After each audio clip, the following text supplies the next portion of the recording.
Good morning once again, ladies and gentlemen. We are set and we are about to begin the program. And as you know, our invited guests are already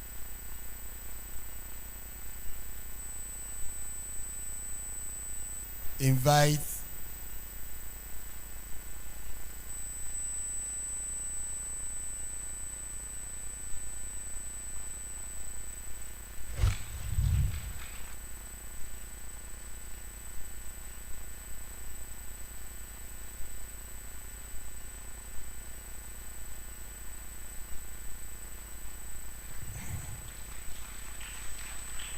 She is a representative from UNICEF, the sponsors of today's program. So, ladies and gentlemen, as you all know, we've met here this morning to launch the comparative analysis of the 2021 and 2010 report on water and sanitation, and also to release a report, Braille version of the 2021 population and housing census. That is why we've met here this morning. And per the program, we will take an opening prayers from Ms. Abina Osayakuto, and then she will stay on to introduce the chairman for the event before we invite the government statistician and CEO of Ghana Statistical Service to give us a welcome address. After which the chairperson will give her remarks. Let me add that the chairperson originally was the Honorable Minister for Sanitation and Water Resources. We are told he's been invited to the Jubilee House, so she sent an able representative to represent her. And Ms. Abina Osakuto will introduce the new chairperson for us. And then, as you've recognized, we have in our midst the members of the Association of the Blind Union, Ghana Blind Union, and their president will make a statement. The executive director of the Ghana Blind Union will make a statement. Then there will be a music interlude from the union. There will be a wonderful interlude from them. Before we listen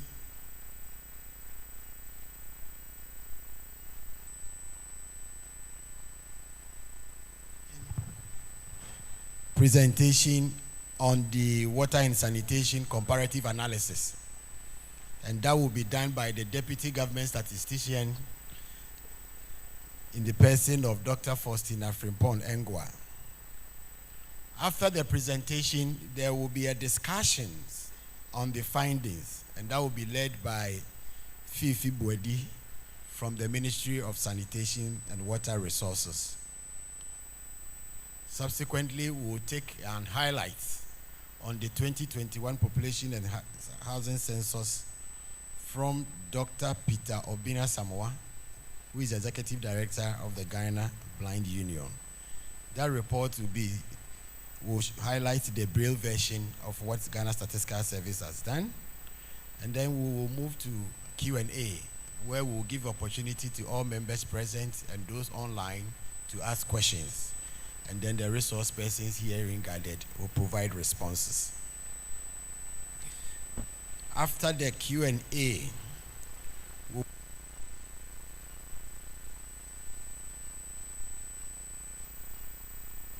from the report, and that will be led by Mrs. Loretta Roberts, rep from UNICEF.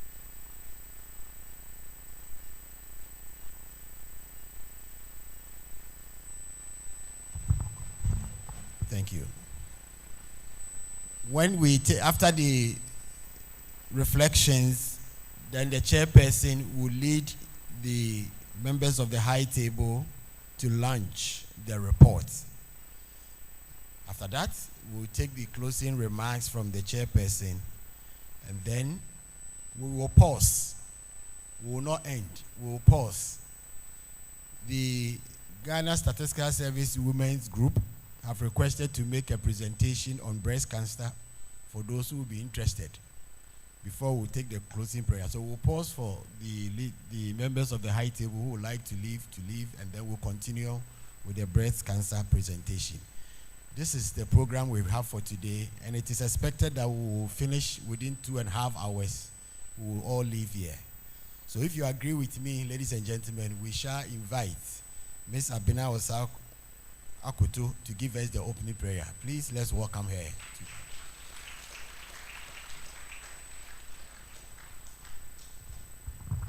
Thank you, Director of Administration. Shall we bow down our heads for a word of prayer? Gracious and everlasting Father, we thank you for making it possible for all of us to convene here for this occasion. You grant us transportation mercies. You brought us all here safely. Those on their way, we pray for transportation mercies to bring them here safely. We commit the program into your hands. Pray that you guide us through this program.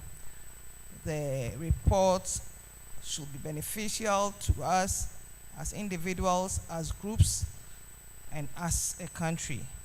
We pray that it helps us propel our country to greater heights in terms of sanitation and water. This we ask in Jesus' name. Amen. Thank you very much, Ms. Asamoah Osakutu. In outlining the program, I said after the prayer we will stay on to introduce the chairperson for today's event. And so we shall invite you now upstage to come and introduce the chairperson for today's event. Shall we once again welcome Mrs. Abina Osakutu to do us the honors.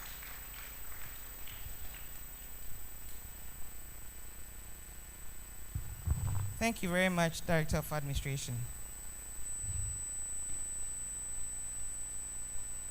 The government statistician, the deputy government statistician, the UN, UNICEF rep. Please give me permission to introduce to the audience the chairperson for this occasion. This person is a seasoned public sector administrator and has served Ghana in the civil service for over 2 decades.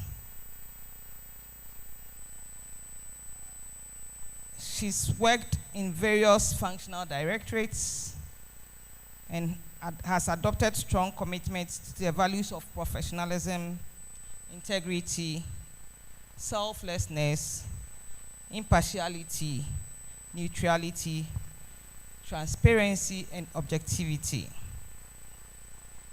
She's currently the Director of Administration at the Ministry of Sanitation and Water Resources.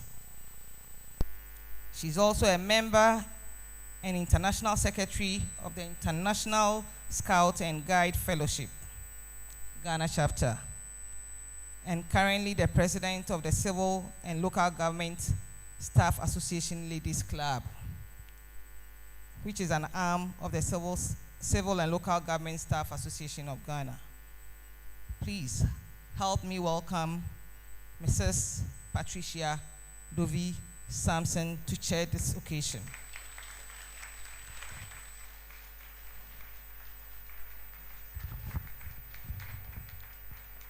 Thank you very much. Chairperson, please hold your seat. We will invite you to give your remarks. But before, we want to welcome the participants before you give us the remarks. Thank you very much, Madam. So, ladies and gentlemen, let's give it once again to the chairperson. By vacating her seat, she has indicated her acceptance to chair the function. So let's welcome her. Let's thank her once again. Now, let me introduce the rest of the members on the days once we know the chairperson. On my immediate left is Dr. Frimpong Engwa. Dr. Frimpong Engwa is the Deputy Government Statistician in charge of Population Studies. Next to Dr. Frimpong Engwa is Engineer Loretta Roberts, representative from UNICEF.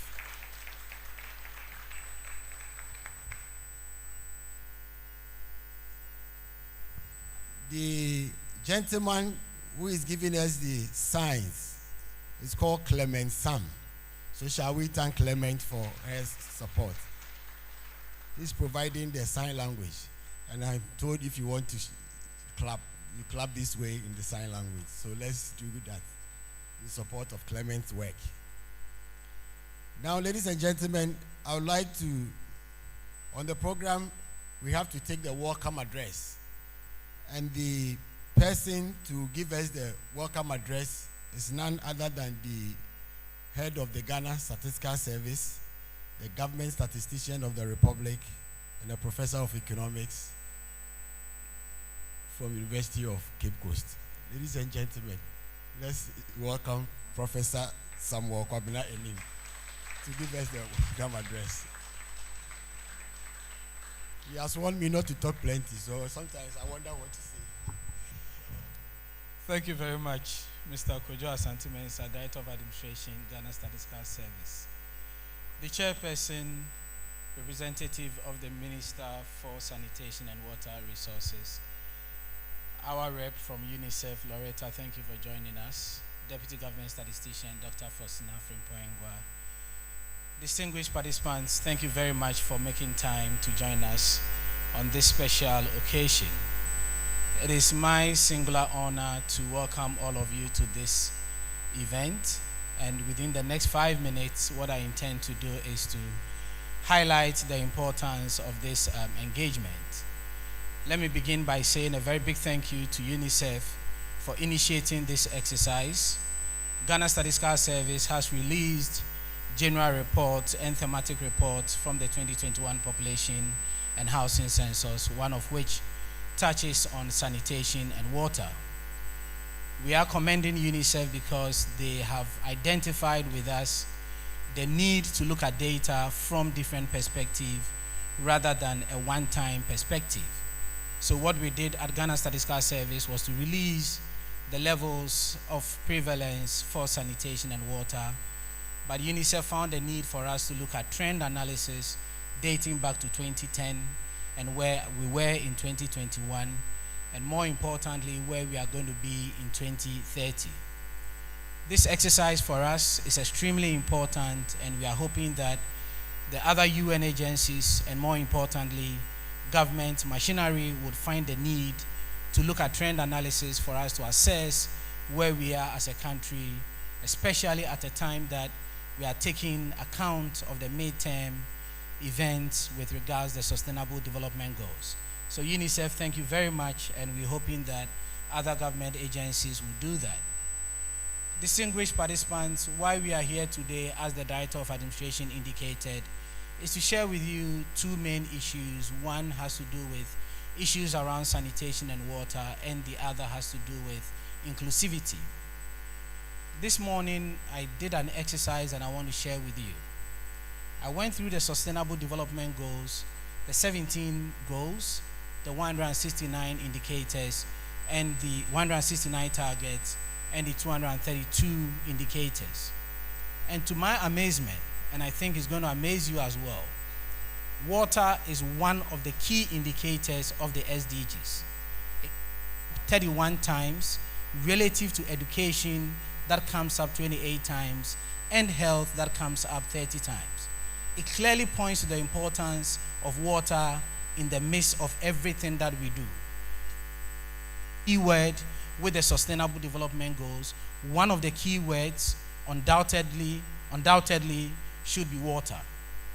Colleagues, the other thing that I found to my amazement is that while we have an exclusive indicator on sanitation and water, we have 6 other goals that directly and expressly touches on water.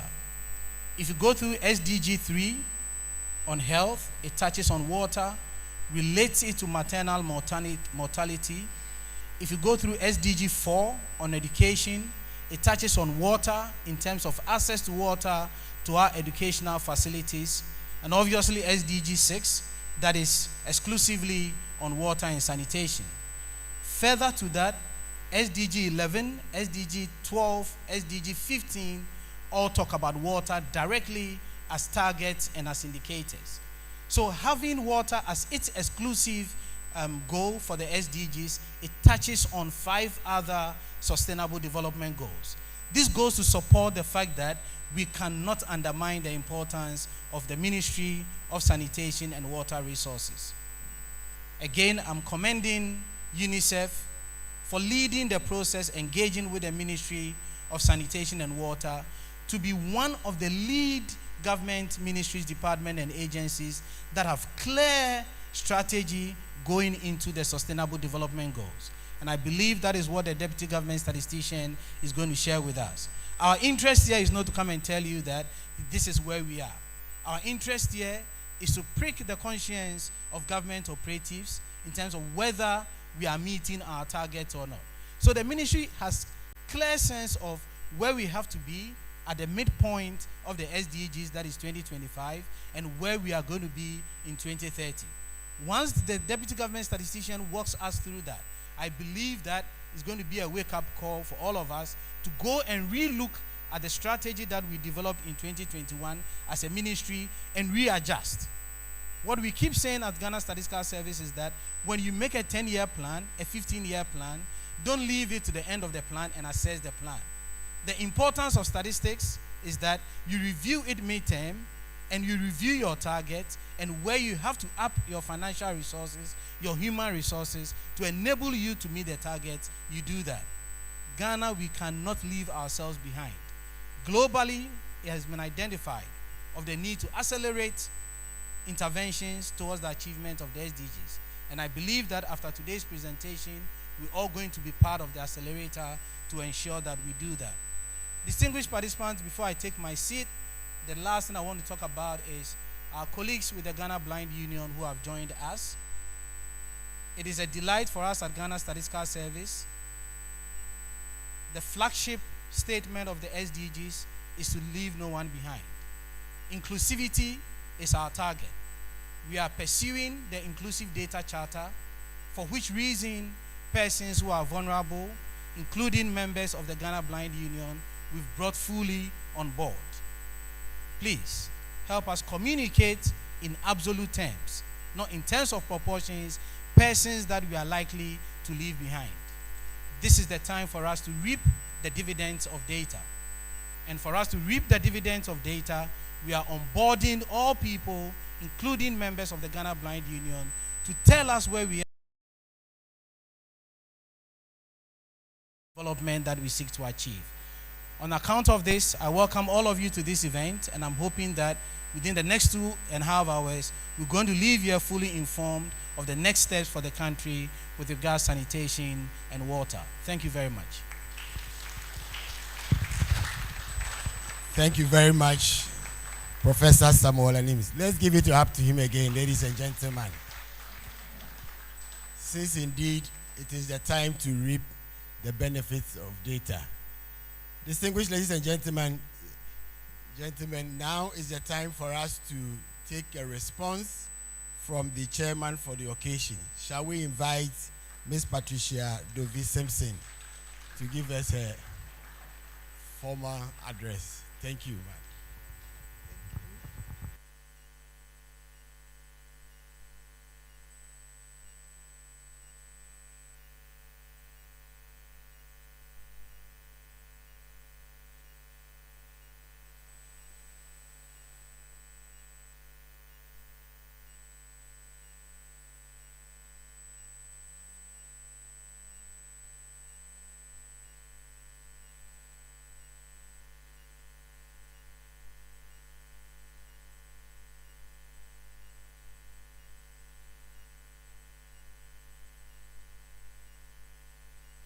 Reports on water and sanitation based on the 2010 and 2021 population and housing census.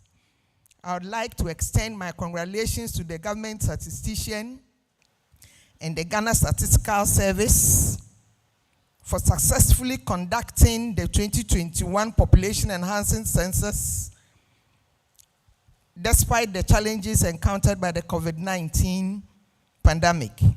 Over the years, the Ghana Statistical Service has consistently provided valuable statistical information to support data-driven decision-making through various surveys and censuses.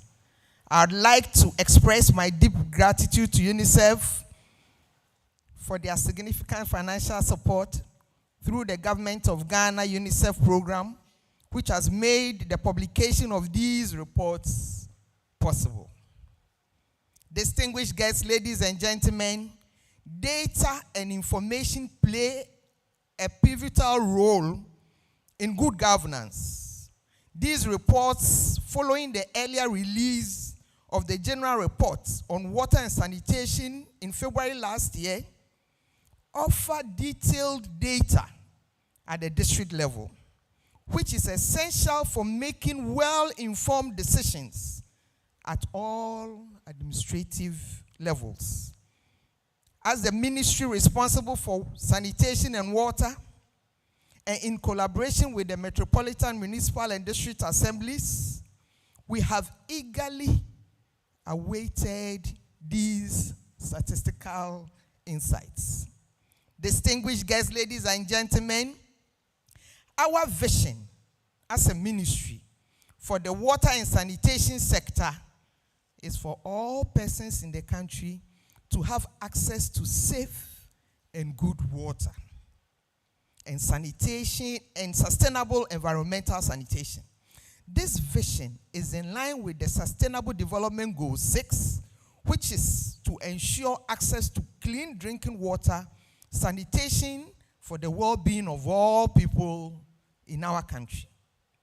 I am pleased to note that the reports present statistics generated from 2010 and 2021 population and housing census data sets. The water-related indicators in the reports include statistics on the main sources of drinking water, main sources for domestic purposes, households with source of drinking water on the premises, average time spent by households without drinking water sources on their premises, and use of water classified as improved water sources for drinking. The sanitation indicators include information on toilet technologies used by households, sanitation service levels, and defecation points for households without toilets, categorized by region, district, and type of locality. Distinguished guests, ladies and gentlemen, Mr. Government Statistician, it is our expectation that this further analysis of the data will enhance targeting and priority setting in our collective efforts to attain adequate, clean, and reliable water supply, as well as decent environment for all. I have no doubt, distinguished guests, ladies and gentlemen, that this report will provide invaluable information to support the implementation of policies, information to support and to ensure that all persons in Ghana have access to safe, sufficient, and affordable water and sanitation services. Mr. Government Statistician, would like to assure you that the Ministry of Sanitation and Water Resources will continue to collaborate with your outfit to produce valuable statistical products that support evidence-based decision-making at all levels. Distinguished guests, ladies and gentlemen, beyond the 2021 population and housing reports, we look forward to additional areas for collaboration. We extend our gratitude to you, your team, as well as UNICEF and key stakeholders for delivering these much-needed results from the Population and Housing Census database. Thank you all for your passion for information and data, and thank you for selecting us to chair this program. We are happy to be here and to support. Thank you once again. Shall we continue to give it up to Ms. Patricia Dove Simpson? Whilst clapping for her, shall we continue to clap and acknowledge the presence of Dr. Peter Obin Asamoah, who is walking up the stage.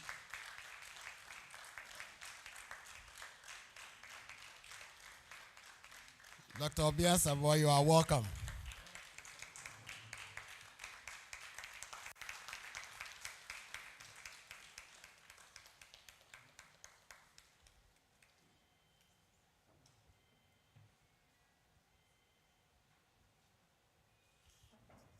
Thank you very much. Distinguished ladies and gentlemen, we will give Dr. Obin Asamoah time to take some water. And so we shall invite Mr. Kodia to give us a musical interlude. If Mr. Kodia is here, please.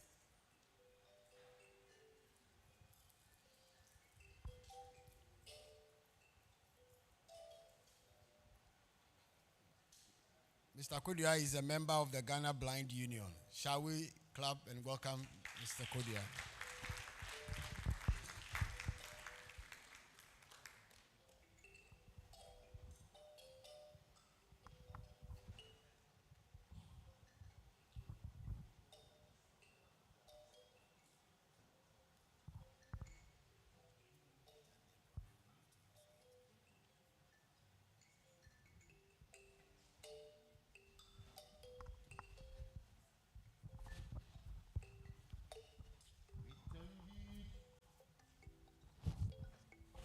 Thank you.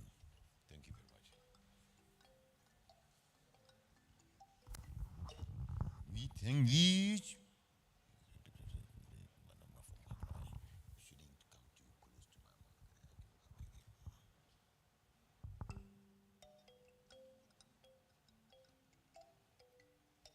We thank thee each morning for a newborn day, where we may welcome fields have new more grain. We thank thee for the sunshine and the air that we breathe. Oh Lord, we thank thee. We thank thee for the rhythms that run all day. We thank thee for the birds that sing along the way. We thank thee for the trees and the foods we chop daily, oh Lord. We thank thee. Oh yes, we thank thee, Lord, for every flower that blooms, the birds that sing, fish that swim, and the light of the moon. We thank thee every day as we kneel and pray, that we've got the eyes to see wonderful things of your hand. My Lord, we thank thee for the fields where coal is drawn. Thank thee for the pasture where cattle live on.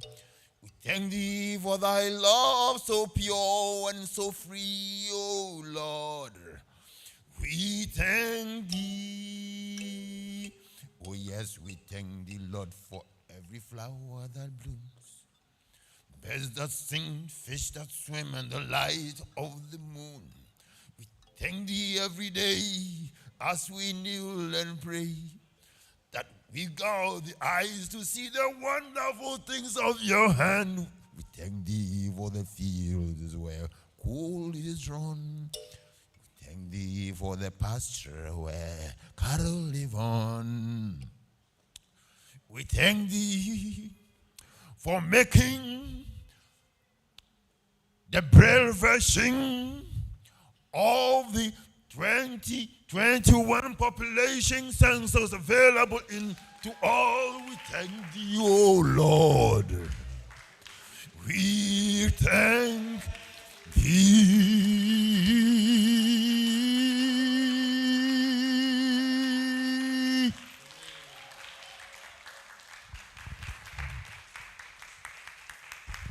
Thank you very much, Mr. Kodia. Shall we keep clapping for Mr. Kodia? Indeed, we thank the Lord for the wonderful things he's done for us. That was a brilliant one, super brilliant one by Mr. Kodia.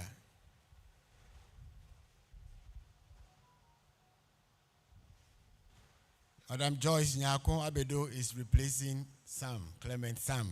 So, Madam, you are welcome. We shall be taking the presentation pretty shortly. And as the government statistician shares some data with us, I also went to the UNICEF site and read some information. One that I still remember is that in the world, about 2.2 billion people still do not have access to safe drinking water. What is the number for us in Ghana? Probably we shall be told shortly by the deputy government statistician.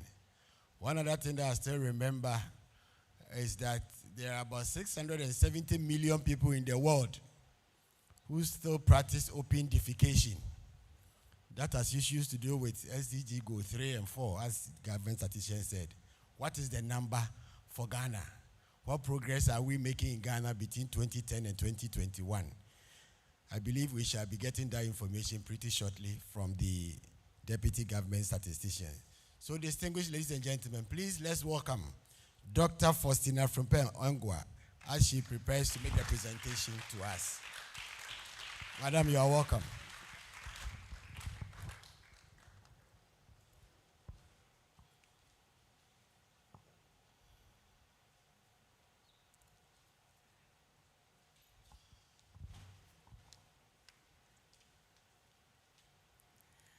Madam Chair, the government statistician, Dr. Obin, Engineer Roberts, and distinguished ladies and gentlemen, thank you for the opportunity to share the results for the 2021 Population and Housing Census on sanitation and water. And again, we will also receive the brief version of the 2021 Population and Housing Census reports. And so, we will start with what we really want to look at. We will not take too much of your time, but our interest here is the international and the national policies, targets and indicators on water and sanitation. We will also attempt looking at concepts and definitions associated with water. We shall also focus on aggregates and disaggregated information in terms of sanitation and water. Then again, we shall have some takeaway things with us to help us improve or achieve the goals or aspirations that have been laid for the country and national processes. And so, this work is not taken out of. We are guided by policy documents.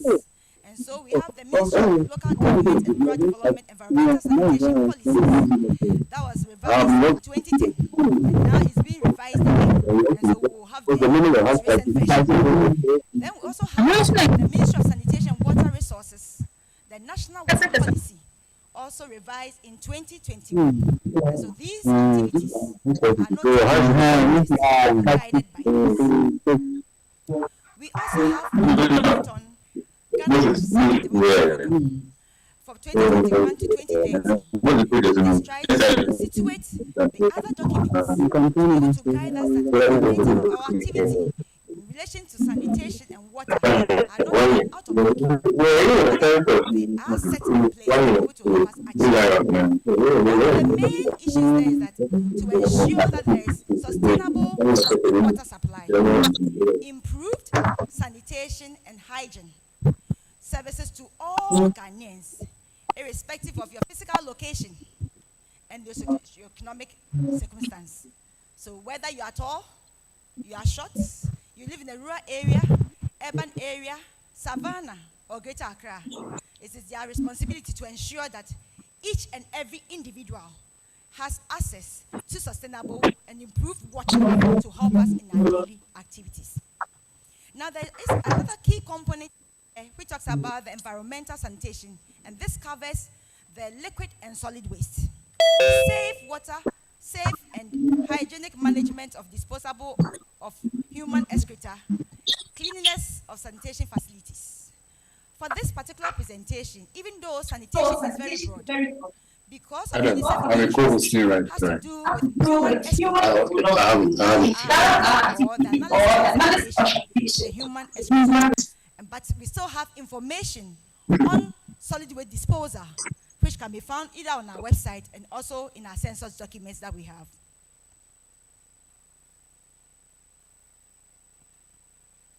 And so we talked about international indicators and policies.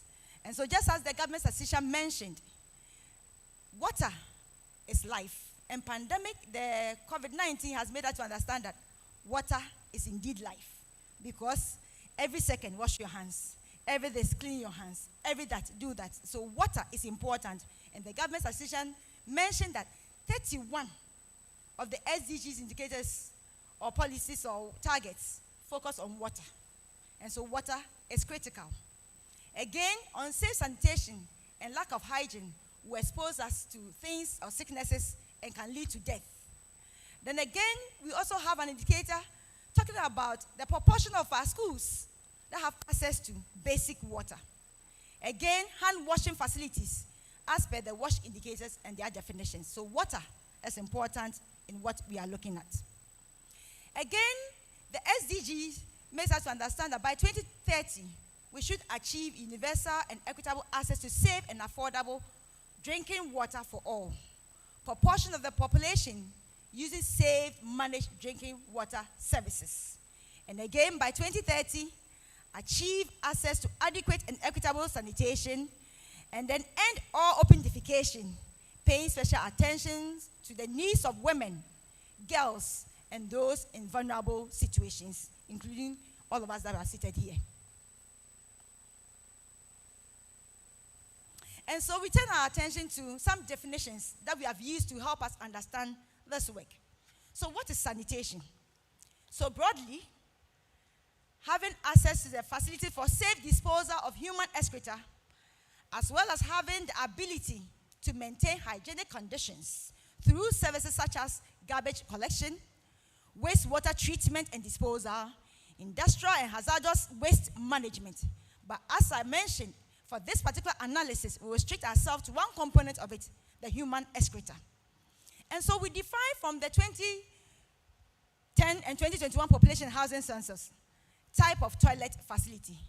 And this is the type of containment where the fecal waste or the human droppings are stored. Then what is a household toilet facility? And this one makes us understand that it's either the facility that is being used exclusively by the household or it is shared by other households. Now, what other elements we're looking at? What do you understand by improved toilets? And so, this is a facility that hygienically separates the human excreta from human contact. The reason being that when human excreta comes into contact with the human body, there will be diseases and sicknesses, and we will be also fall sick, and then eventually we may die. Then what is basic services of the toilet? That's improved toilet facility for exclusive use of the household. So if we really want to achieve what we are looking at, is a drive towards every household having a toilet facility exclusive for their own use. Unimproved toilet facility. This is any toilet facility that does not safely and hygienically separate the human excreta from human contact. So, open defecation or just pooping anywhere is one of the elements that is unimproved. And what is open defecation? And so we talked about the toilet facilities. Some have these toilets in their own home. Some it is outside their home. A common place that is designated that it has an enclosure, that has a containment as well. Aside these, some people do not have. So either they attend to the bush, they do throw away, which one they say that they put it in the polythene bag and then fly it, or open space, anywhere that they can ease themselves.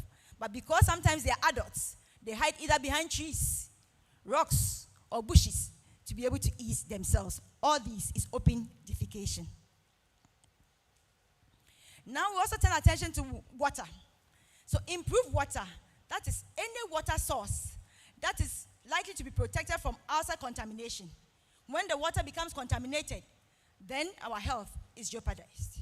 And so examples are born in our households, borehole, tube well, protected spring, bottled water, and sachet water that we use. Basic services of water or drinking water. That is the provision of this improved source of drinking water, either within the dwelling or within 30 minutes when you can go get it and get back. And so to be able to say that you have basic services of drinking water is either within your reach or within 30 minutes you should be able to access water and use. Then we have limited services in terms of drinking water.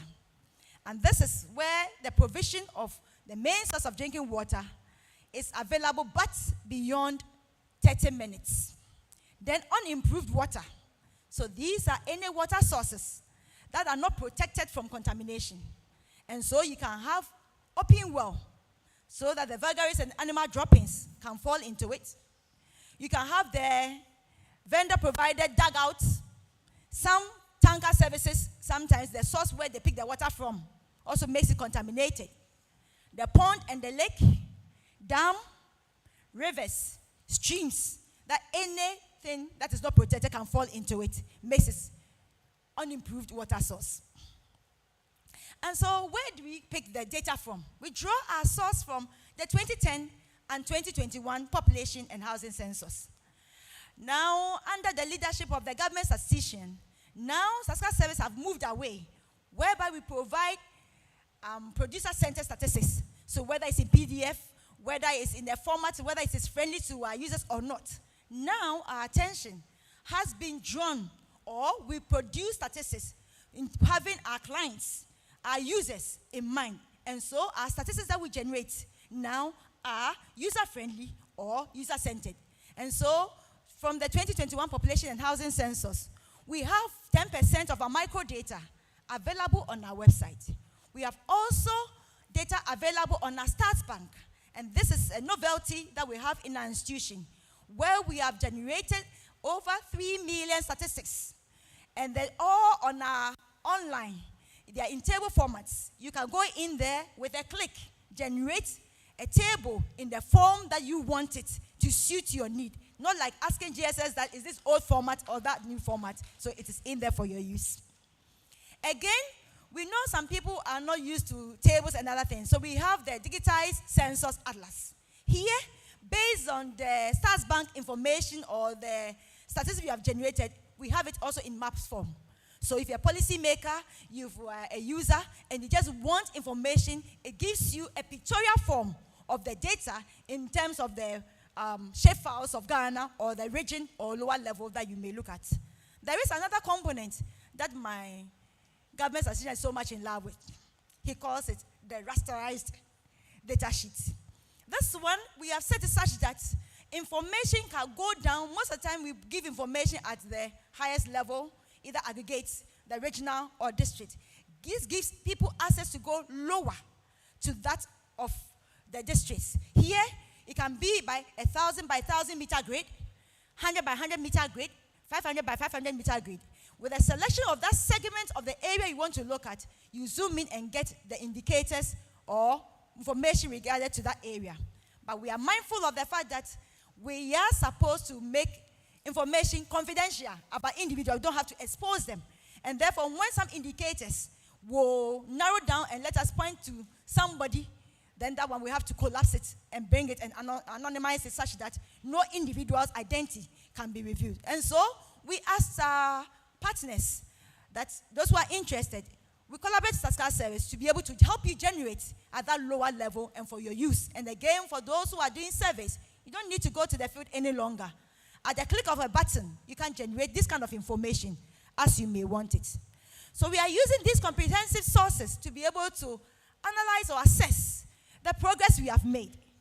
And again, the government statistician mentioned that we are midway in the SDGs, 2015 to 2030, and we are in 2023, 7 years ahead of us. So this is an appropriate time for us to take stock where we have been, where we are now, and where we want to go. And then are we there, or do we need to quicken our steps to be able to get there? And so this kind of information or sharing here is to help us know where we are, know where we are going, and see whether we are in line or whether we need to adjust or do something else to be able to help us achieve our targets.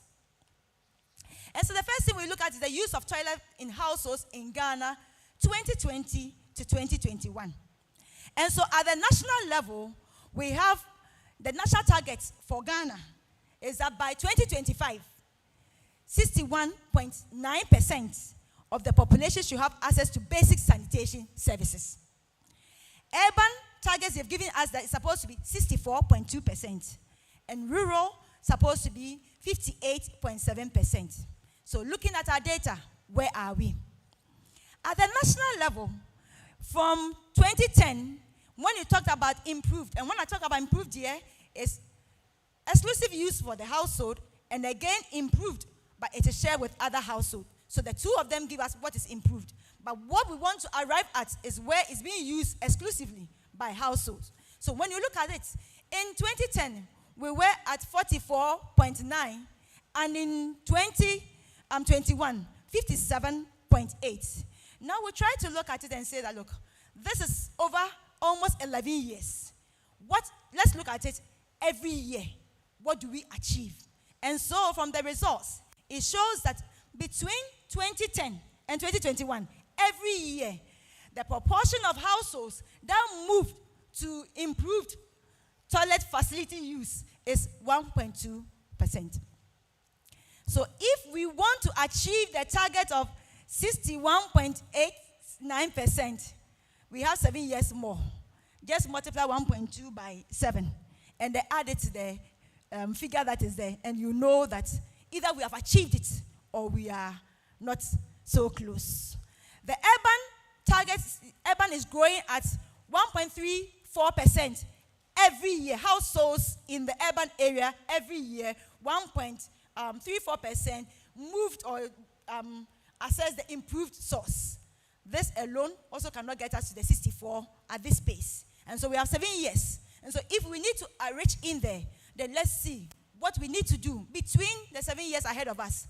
How much quantum we must do every year to be able to arrive at the 64.2% that we are looking at.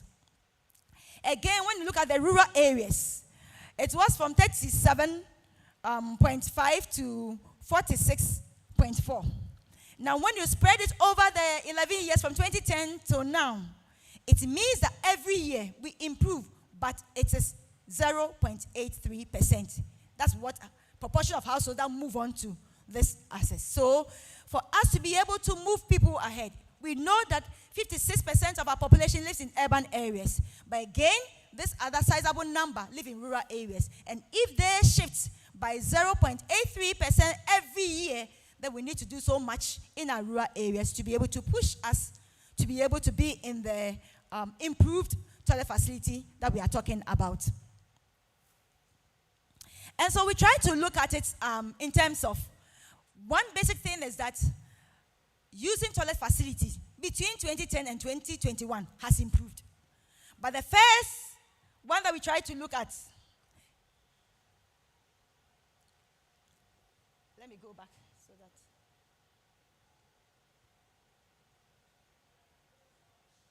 And so what we try to look at,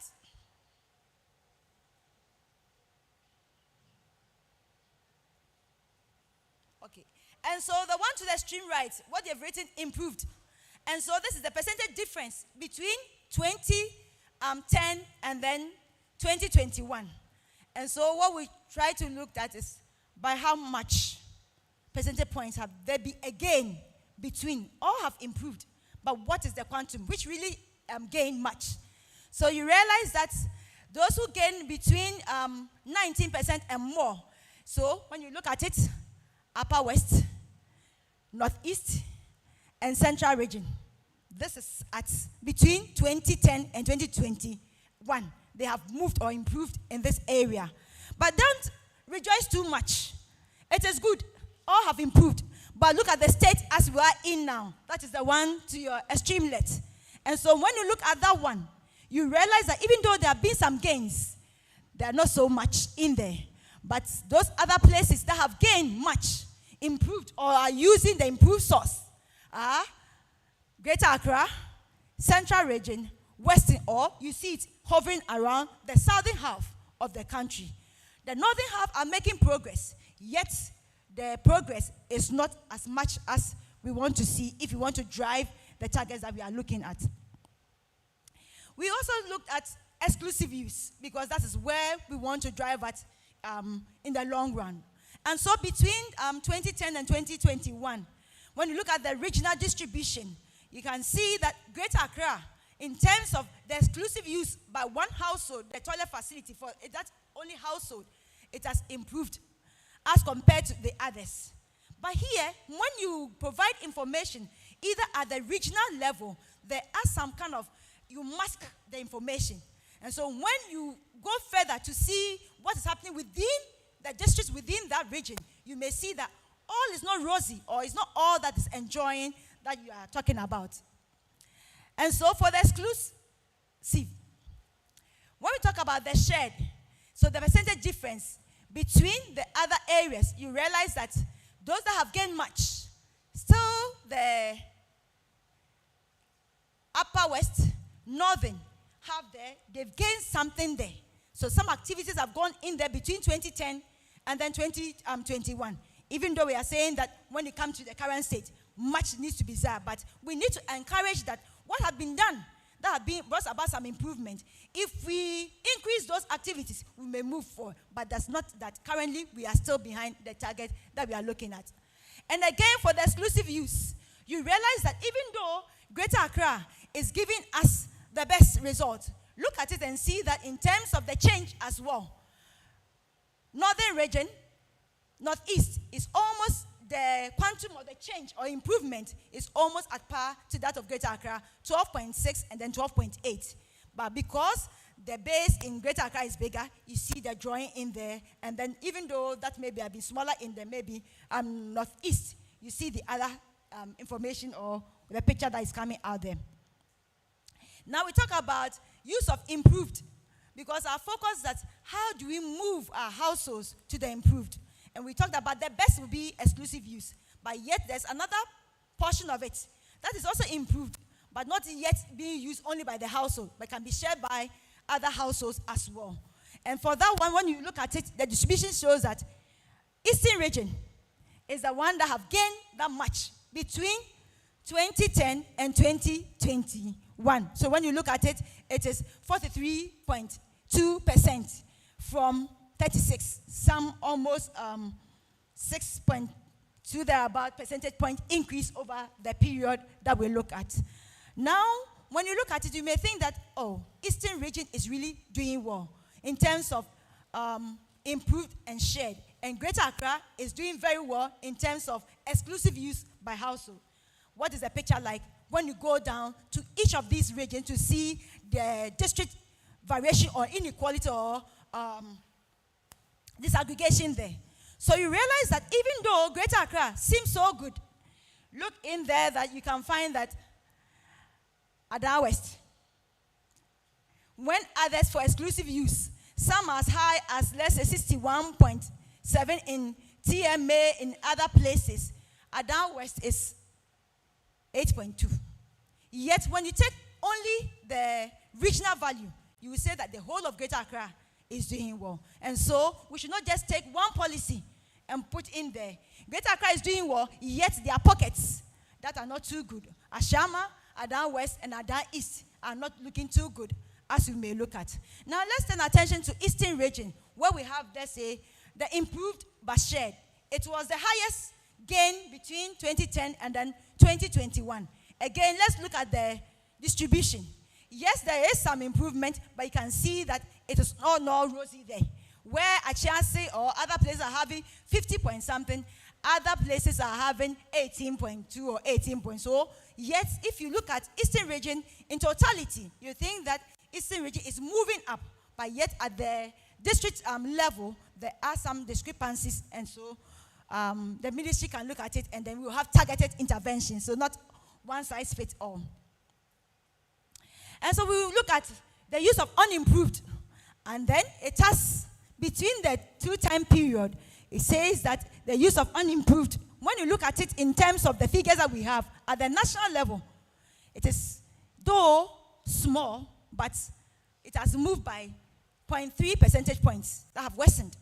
And so between 2010 and 2021, 0.3 of households, and remember, we are 8 million households, thereabouts. So if you take 0.3 of that, we are almost about 1 million people who have now digressed or moved back in there. And so whilst we are moving forward, still we need to look back and then tackle some of these things. And when you look at it, it seems Upper West is not doing well. And then again, Greater Accra is the one that has really improved in terms of where they were in 2010 and then 2021. But let's look at the regional distribution.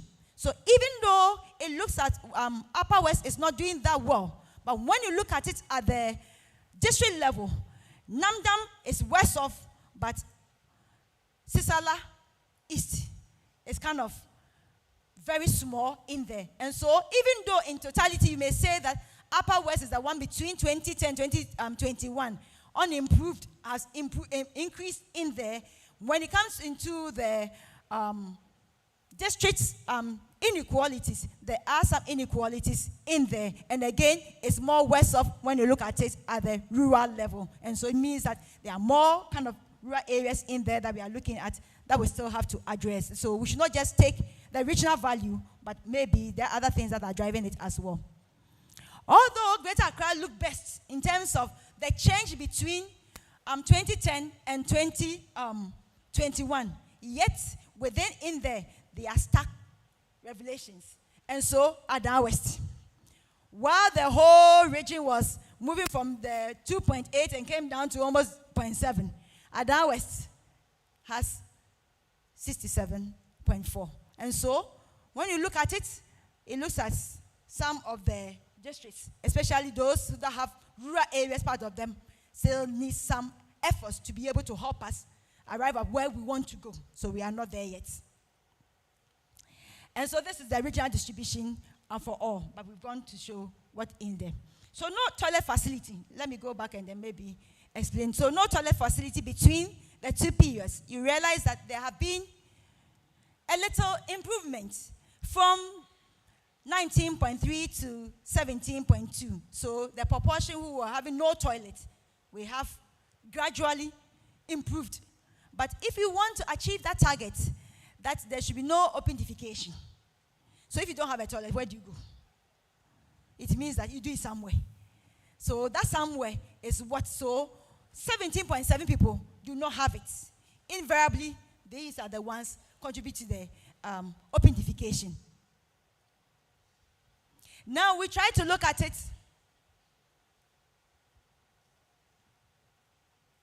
Okay, thank you. So now no toilet. When you look between here, the other charts that you saw, the improved for shared and exclusive, we took the 2021 and wanted to see how it been the change. In this round, because no toilet is a negative thing, we went to the other way around. So looking at 2010 and then where 2021 we are. So we wanted to see what has been the gain or the improvement. And so the figures here is not that it has worsened, but rather wanted to see the change or the difference that have occurred in there. So your figure that we were in 2010, how much have you improved? Because we want to stay away from no toilet. And so it was, this one was 2010 minus 2021 to be able to help us know the gain that we have made. Because if I bring negatives here, we may think that we have fallen short. But yes, it is true to say that there are two common areas in the Ashanti region, Bono, and then OT area. They have not done well. Their value that were in 2010 is much better than they are doing in 2021. Where others, they have improved and then moved in there. And so when you look at 2021, this is the distribution. So even though much activities have gone on the northern half sector are more likely to have toilet facility than the southern half, even though other activities have gone on to help them improve in this regard.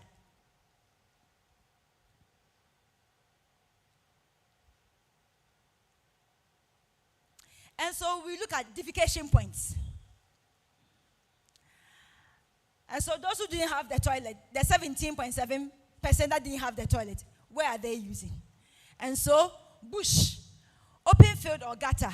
Because I said that adults, when a little child, less than 5 years, poo somewhere here, we may frown, but people will not frown as much as if you see a grown-up like me, squatting here and eating myself. And so, for the adults, if we don't have a toilet facility, either we look for a bush, open field, or a gutter that we think that no one can see us, then we ease ourselves. Yet, other people are also using the beaches. So, when you look at central region and western region, beaches and around water bodies is also receiving or being polluted. Water is life. And again, 31 indicators. I'm talking about quality of water or are related to water. And so if people who are defecating into water bodies, then also we have a problem. Then we have the polythene, where we call it the throwover.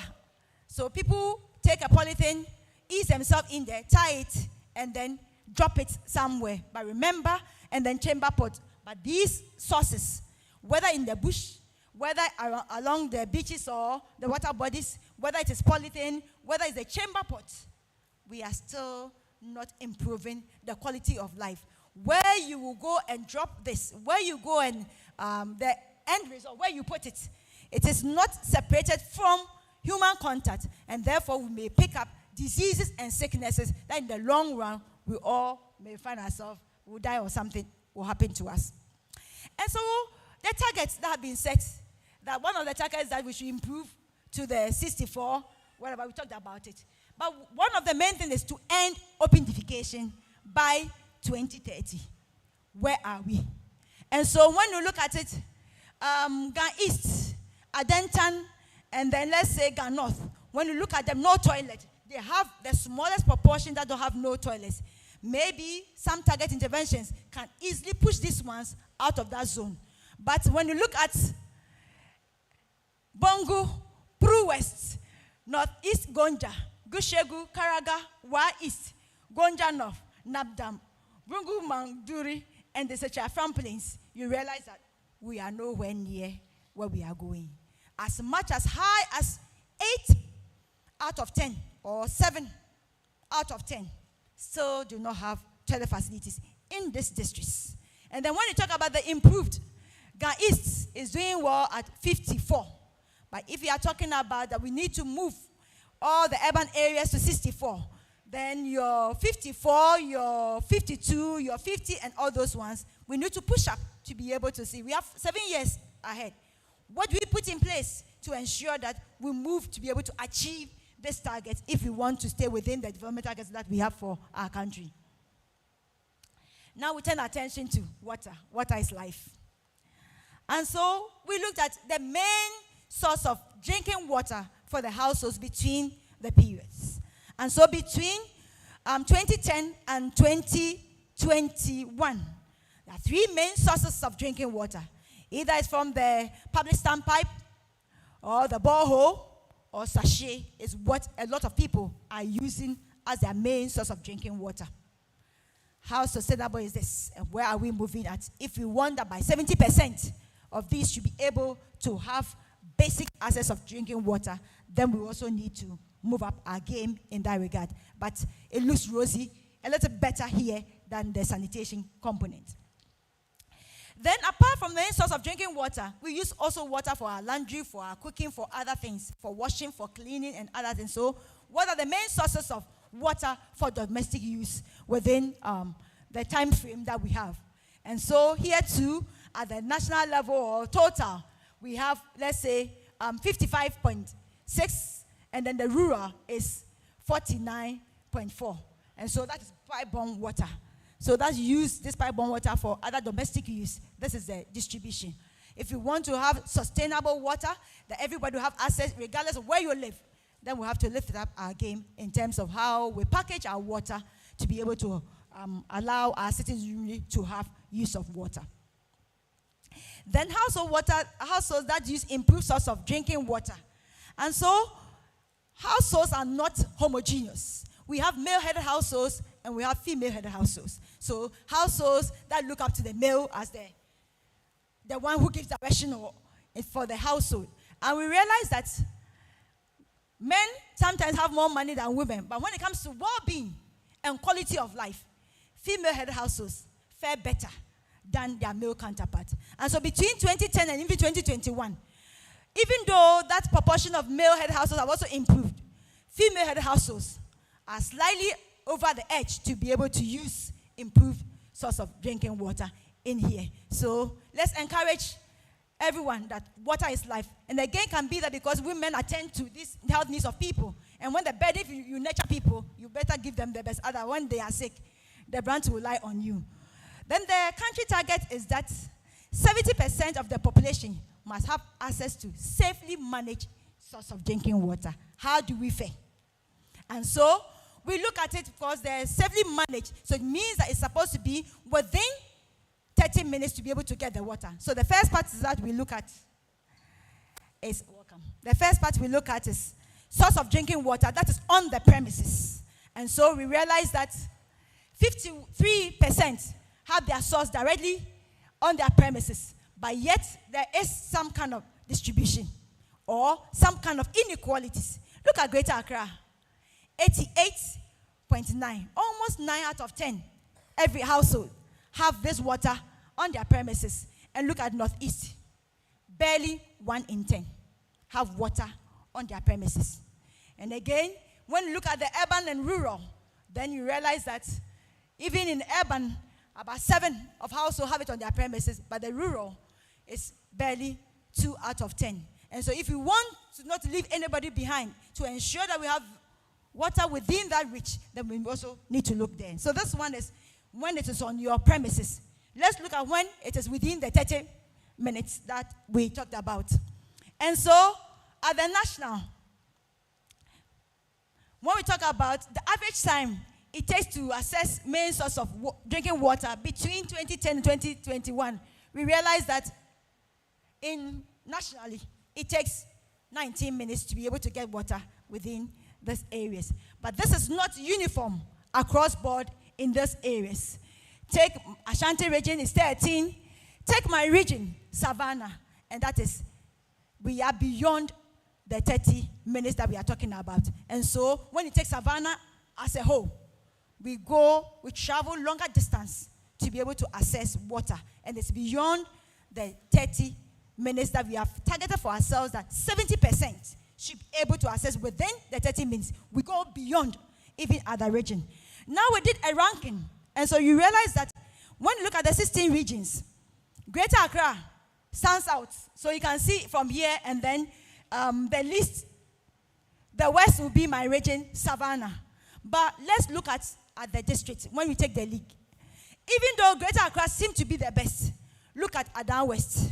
On average, it takes 59 minutes for somebody in Adan West to get to the water source and back home. It is even wider than my Savannah region, where on average, we take over 33 minutes to get there. So in Savannah, all of us are deprived, but yet the distances for us. But when you come to Adan West, even though you are in Greater Accra, you are worse off in terms of time to get water and back than somebody living in my region, Savannah. So when you look at it again, Bono East, look at Atebubu. It takes 57. And then Greater Accra, the best, we take barely 5 minutes. And so within Greater Accra, which is the best that we can think about, there is the discrepancy, inequality, where some take barely 5 minutes and some take almost an hour to be able to get to water and come back.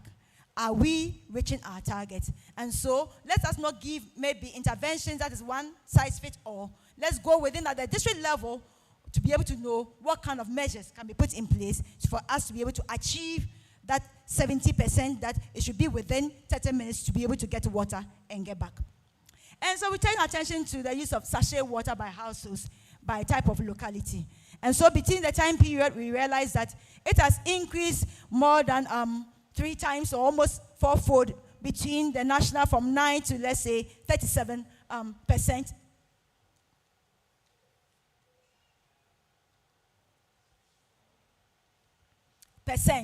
And again, the distribution.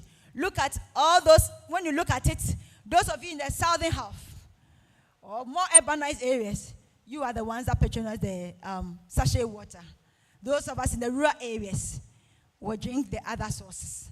If we want to move all of us so that water is within 30 minutes access to us, if we all should have pipe-borne, protected water from the vagaries of the weather and animal droppings, then we should look at these ones as well in that regard. Thank you.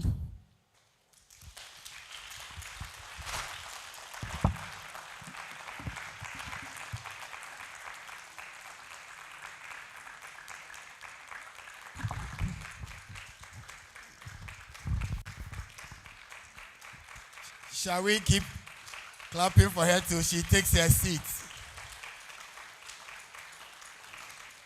Thank you very much, Dr. Frimpong Engwa, for that comprehensive presentation. What is your take-home message out of the presentation? Do you want to know mine? Do you want to know mine?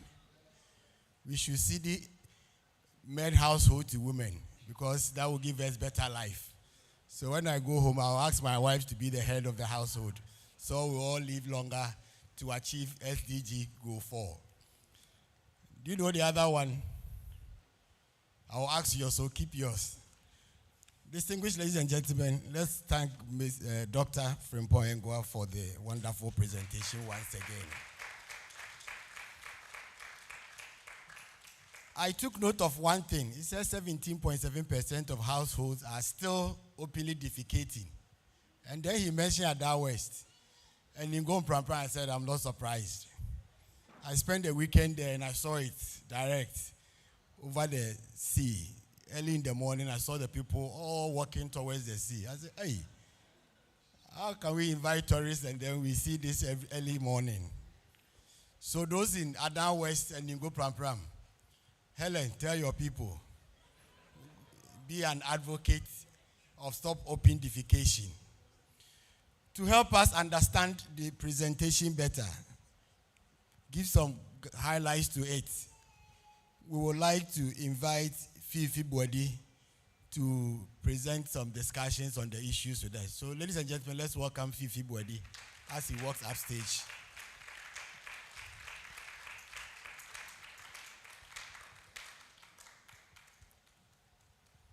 Fifi Bodi works with the Ministry of Water and Sanitation, so he will give us some highlights. Thank you and welcome, Fifi. Thank you, sir. And good day. Like Director said, to help understand, I think we understand from the presentation. The presentation couldn't have been any clearer, succinct, or more emphatic than this. And so, I'm not going to help us understand. I'm sure we've already gotten the picture. I'm just going to relate it to the initial comments made by the government statistician, that the essence for this release is to be able to help us prick our conscience and get us to reflect on how to approach our interventions across the country. Indeed, Dr. Engwa, like Deputy Government Statistician said, water is life. But for us at the Ministry of Sanitation and Water Resources, we say that potable water or safe water is life. And this is so because, like it was presented, there are improved sources and there are unimproved sources. Unimproved source definitely cannot be life. It could rather drive you early to your grave. And so on that note, I'll just help facilitate the discussions in terms of if people have comments, they have questions, they need clarity on certain aspects, I'll just help us to be able to get this discussion going. But before I delve into that, one question that keeps ringing in my mind is looking at the medium-term National Development Policy Framework, which actually looks at the time span of 2022 to 2025, where basic sanitation, by 2025, we are supposed to have hit 61.85%. Currently, we are 25.3 as of the 2021. The question is, if you look at the per annum progress, which is 1.2, if we continue with that 1.2 from the 25.3, definitely it's clear in our mind that we cannot achieve the 61.85 target. And so how do we accelerate the process, and how do we get ourselves thinking in a certain way that we are able to actually drive and then move forward faster than we are currently doing? And so on this note, if anyone has any comments, questions, clarifications, please, you just lift by hand, and then we'll bring the microphone to you. All right, so I see 2 hands. What we'll do is that we'll take the 2, and then once they are addressed, we can take another set. And so I see Mr. Yawatahin. Please, who has the microphone? Okay.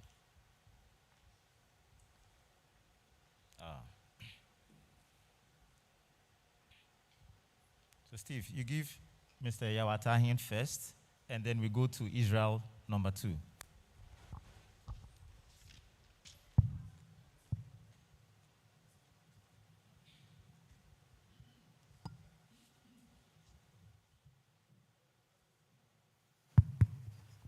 And for your information, Mr. Yawatahin is the immediate past vice chair of CONIWAS. Chair.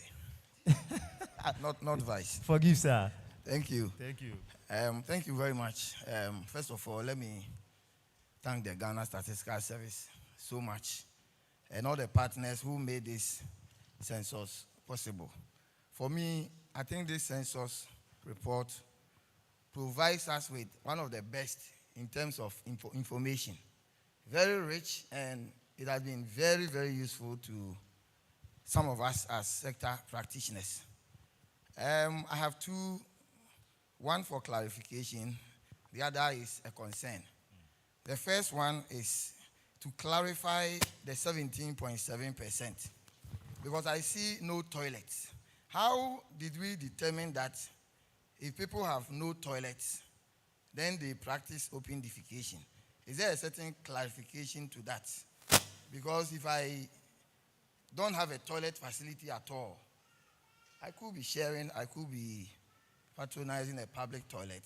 But so let's define the no toilet. How did you operationalize that as part of the census process? Now, the second one is my disappointment.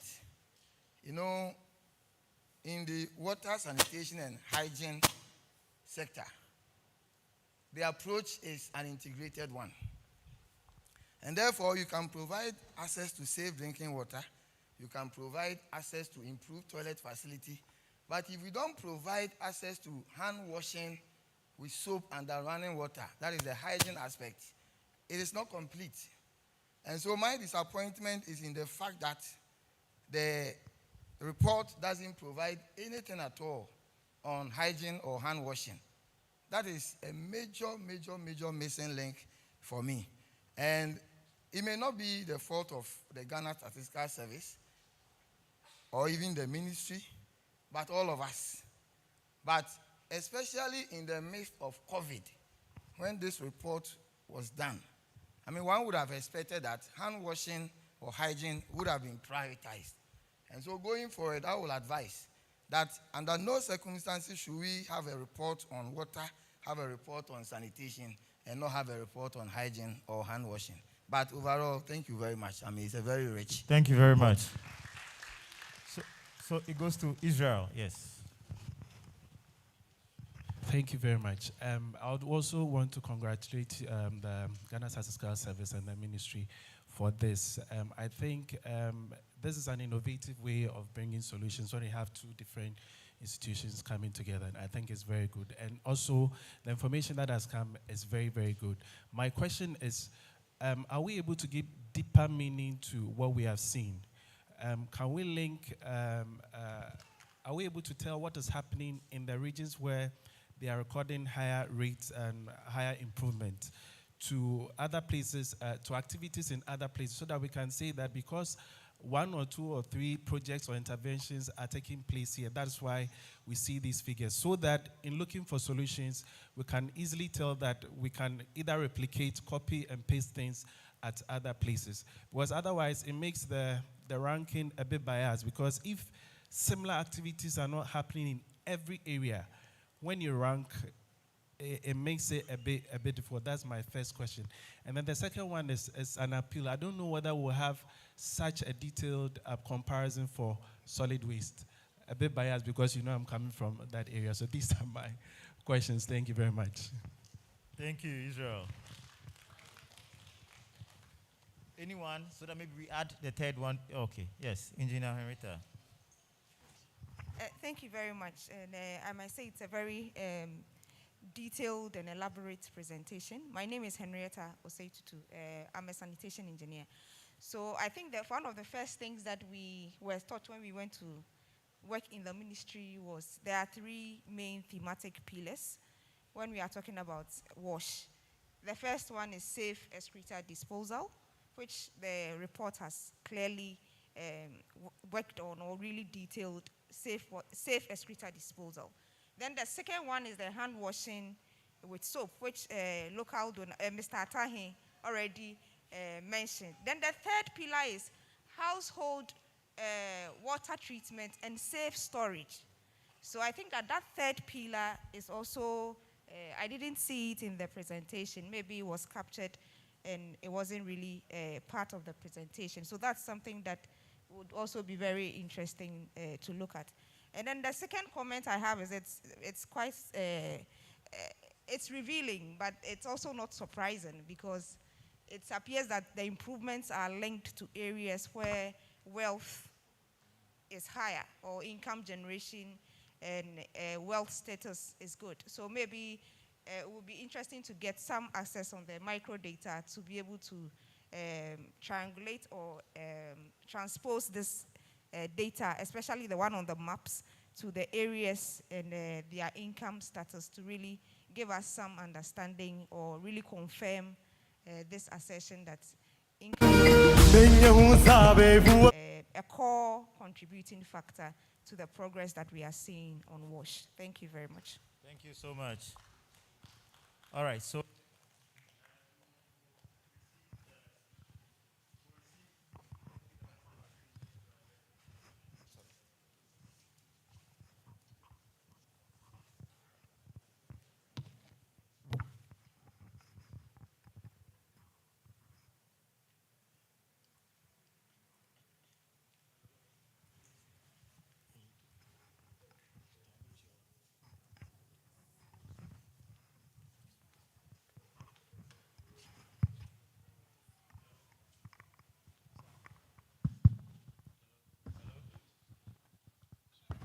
hello. So thank you. The one that I talked about, the 17.7%. And so in the census questionnaire, we ask people the toilet facility that you use. So we have those who say that I have a toilet facility, it's for my exclusive use. Some people said it is shared, maybe within my household, another household.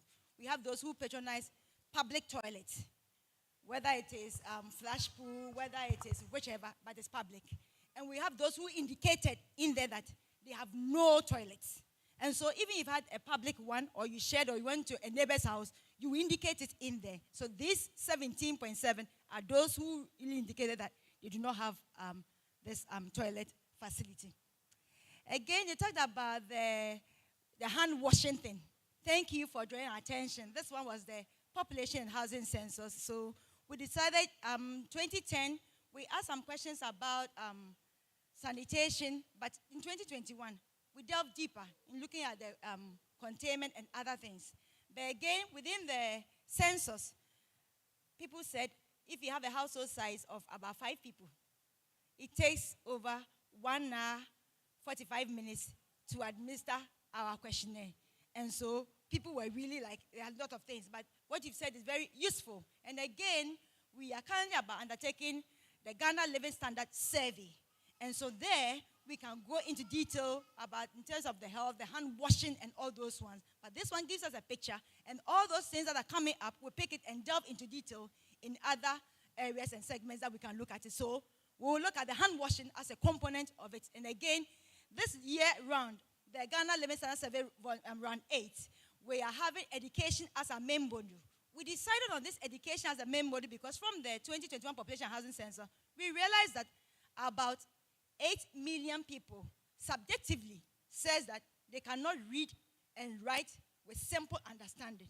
And again, we know education drives so many things. If people cannot read and write, how do we package it? So in this current round that we'll be having, maybe in some 3 months or 4 months to come, what is going to be is that apart from the expenditure on all those things, education, we also dive in deep to look at the level, competency level of these school children, and again, conduct exams and in there. So the hand washing thing, we'll look at because we know that is also covered in them.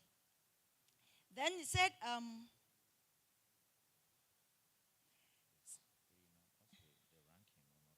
okay. And so we look at, first of all, the information that we have. We talked about the ranking. So we are looking at how many have the improved source or are using exclusive toilet. And so for this one, we are not looking at what happened, but prevalence. What is prevailing? What are people using? And so, like you said, the further analysis that we need to go in this, how come some areas, is it that a community, something thing is happening somewhere? Is there some intervention going on somewhere? What has happened that maybe some intervention are going on? Or maybe seeing that maybe Greater Accra is the capital, yet Adan West is not benefit. So the ranking that we did was like, based on the information that we captured from the respondents, we wanted to know how many of them had this improved. And so that's why the ranking by the district, so the total number of people in the district that said they use this kind of facility or that we rank them by that. So that's why we got that score in that regard. And so if you want to do further analysis, we can do it in other and see that maybe the further form. So even in our census, 2024, one of the components that the government and statisticians have put in place is that apart from the general report, apart from other thematic, now we are putting census data together with other sources of data to be able to have maybe analytical modeling to be able to arrive at some of these results. Those are still open and we're collaborating with people so we can work together in that regard to be able to address this. Somebody talked about the solid waste. Yes, solid waste because sanitation have covered some of these components, but UNICEF is the one who requested for this activity and they had their interest. So the interest is what that's why we mentioned at the beginning that even though sanitation covers all these things, they wanted us to focus on the human excreta and the containment and what the activities they are working. Solid waste, yes, we have questions on solid waste. The container in which you have the garbage, how this garbage is disposed of, and where, how often, and all those ones. We have that information there. And so please, we can work together and also analyze that one in that regard. And you talked about other census information. The micro data 10% is on our website. And so when you just start, or just assume you are just searching, you don't know anything, just say Stats Ghana. Search, it will bring you to Statistical Service, and you click on the URL, it will take you there, and then to open, and you see information, so you see Stats Bank, and you see microeconomic data. What we are trying to do is that we are not only going to use information from the census, we are trying to bring all other surveys into this common place so we'll be able to analyze them together in that regard. And so we have information in there. And then the digitized Atlas, Census Atlas we talked about is also in there. The results from the Stats Bank gives us this areas information. And the one that you talked about, that what we present in terms of the map, the shape files for Ghana is also on our website. So you can go on our website and download the shape files for all the 16 regions. And then the districts that are in there is on our website that you can go in there. And we can talk and see how we can collaborate. So Engineer Henrietta, we'll be looking up to you so that you will help us in that regard and we'll take it forward. And again, from this, if there are some other questions that you think that it will be more useful to bring on board, we are open to discussion. If it's not too many, and it can be compared to our GLS, Ghana Living Standard Survey, it will help us to be able to achieve a comprehensive data source to be able to enrich what we do.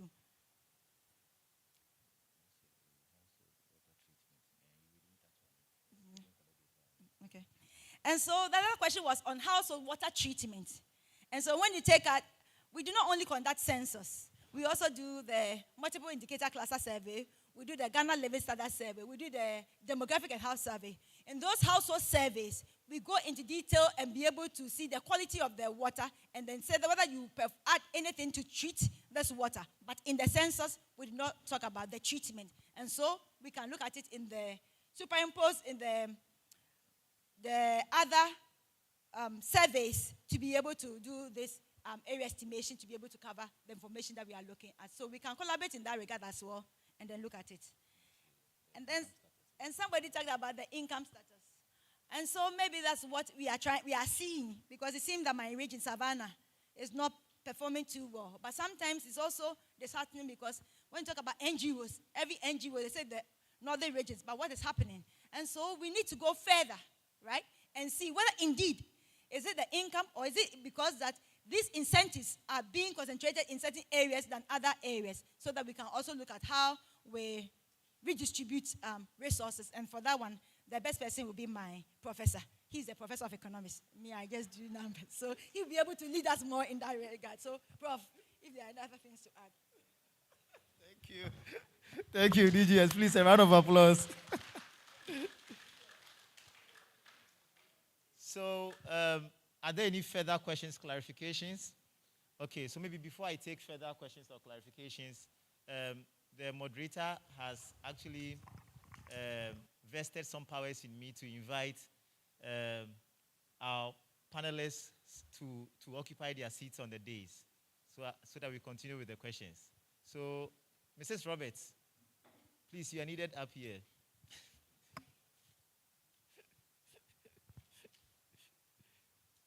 All right, so I see one hand behind. Please, let's welcome our panelists as they take their seats. So I see one hand behind. Is that the only one? Okay. So who is with the microphone, please? Okay, yes. Yeah, thank you very much. I'm called John Nejo. I work with USAID. I want to also commend Ghana Statistical Service and UNICEF on this initiative. It's really, really very helpful, and the ministry, of course. I think what we are seeing is that targeted investment, targeted programming is what is coming out clearly from this analysis, and for me, that is very good. But my question really is, this trend analysis you've done from 2010 to 2021, have you considered the implication of the population growth of Ghana on the wash service delivery situation, in terms of what was the population in 2010, and in 2021, this is the population. What is its implication on wash service delivery? What are the gaps? That kind of high-level analysis. I just want to know if you considered it and what it is. Thank you. Thank you. All right, so Atul.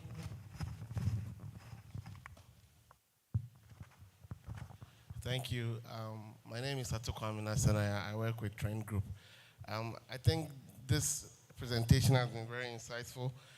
We've not had such a detailed overview of how we are doing in the sector. I've had some observations, and I think from one of the slides that was presented about the new toilets that are coming in, we might not quickly conclude that maybe the northern zone is doing that bad, because when it comes to the new toilets that are coming in, you could see there were high rates at the northern zone than even certain areas in the middle zone, which we are generally better off in terms of the number of people who have improved access. So I think that is a thumbs up to organizations that are working in these areas. We just have to do more, because the problem was maybe quite worse than in the last maybe 10 years. Another thing I observed was also in terms of the sachet water. I don't know whether if we discount the sachet water, what will be the level of improved access for the various regions. I wouldn't say sachet water is not improved, it's improved, but given that the availability and access to it has a lot of complexities. To get maybe the true picture of our improved access, if we just take that variable out, what will be the picture we have? Because if we're going to promote access to water, probably sachet water will not be one of the options that we'll be promoting. Thank you. Thank you, Ato. I saw another hand. Okay, so you kindly introduce yourself and follow up with your question. Okay, my name is Gershon Mojaka Edmond. I am the Regional Youth President for GBU. I want to also add my word by thanking GSS for such a program. And also, I'm very much glad that we, those who are interested in research and other things, we will no more be crisscrossing when we need data in these things. Just by the click of a button on our phones or laptop, we can get this information. We are very much grateful. Yes, my question is premised on one statement by Professor, the government statistician. He said, no one is to be left out. That is one of the goals. Yes, my question to Sanitation and Water, the ministry, is that now the information is given to you. The data has been presented to you. My people, some of them live in Adan West and Ashama and other places. And then the Savannah and other places where access to safe water is 30 minutes or sometimes 1 hour to and fro. Now we have people who are vulnerable. This information is given to you at the ministry. What information should I take to my people that this is what the ministry is going to help to reduce or alleviate their plight to access to potable water? Thank you. Thank you. So we pause at this moment. We address them, and then we take the last round. DGS, please. Okay, let me throw questions now. Okay, I have them here.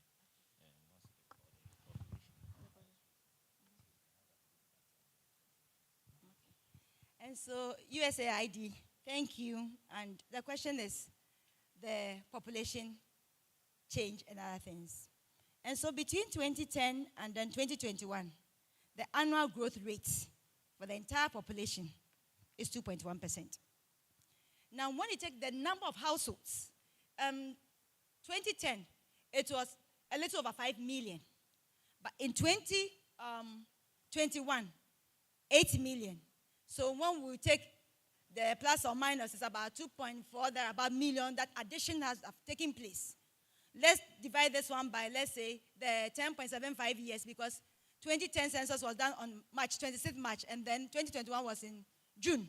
When we divide, we'll be able to get a figure. So we'll be able to see that on every year, there's a number of households that are coming in.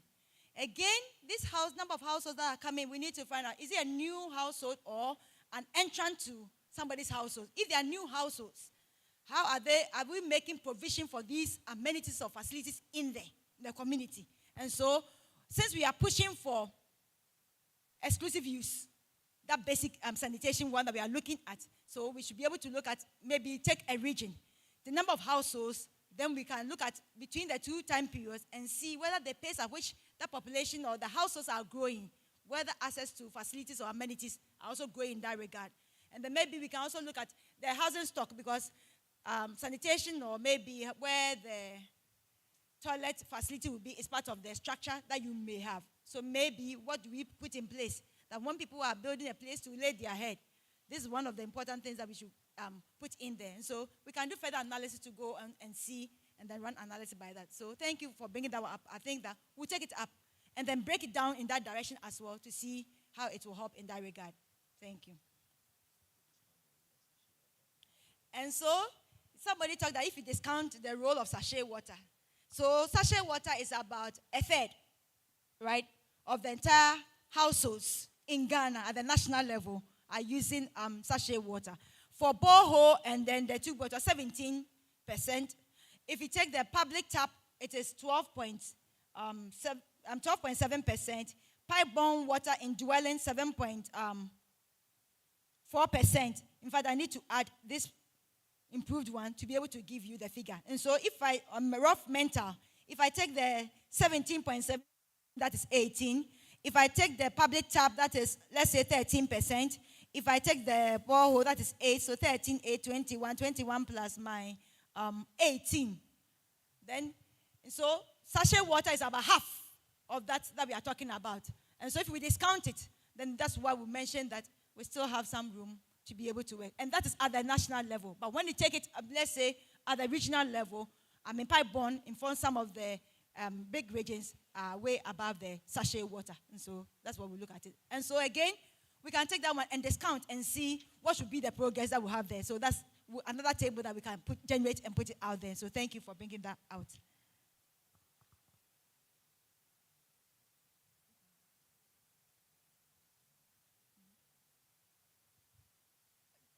This question is for water and sanitation. Our mandate is just to ensure that we put out the information so that policymakers will take that direction. So we have put the information out. So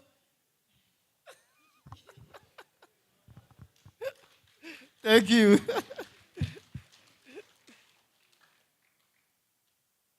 The last question is a dangerous question. The profs, that question was directed to the Ministry of Sanitation and Water Resources. Anyways, I mean, on a more serious note, it's a relevant question. As the ministry, I'm sure you're also aware that our mandate is also on the policy formulation and providing technical backstopping. However, our agencies like the Ghana Water Limited and Community Water and Sanitation Agency are our main agencies in the water subsector. And so this data, I can assure you, this data is available to the ministry, especially because of our close collaboration with GSS. And what I can assure you is that all these things have been taken on board, and effective programs and activities have been commenced in line with, informed by the data that we have. And so I'm pretty sure that in some few weeks to come, you will see some of the news items on some of these major projects being extended to these rural areas. Thank you. We'll take the last round of questions, and then I'll hand over the microphone to the moderator to continue the program. Ms. Adubu? Okay. Is your hand up? Yes, please. Right. Right. Thank you very much. The name is Justice Adoboy, the National Coordinator for the Ghana Wash Journalist Network. I would like to say that the Ghana Statistical Service has brought a lot of innovation into public policy space, providing the relevant data that is needed. I remember last year at the Mole conference, the issue of data, accurate data to inform, decision-making in the wash sector came up very strongly. And I believe this report and analysis will feed into that demand. One of the things I would like to ask is how spatial planning, comes in, especially when you are looking at the gaps, that still exist over a 10-year period. Then I'm beginning to suspect that perhaps certain, households spring up on the blind side of, data collection.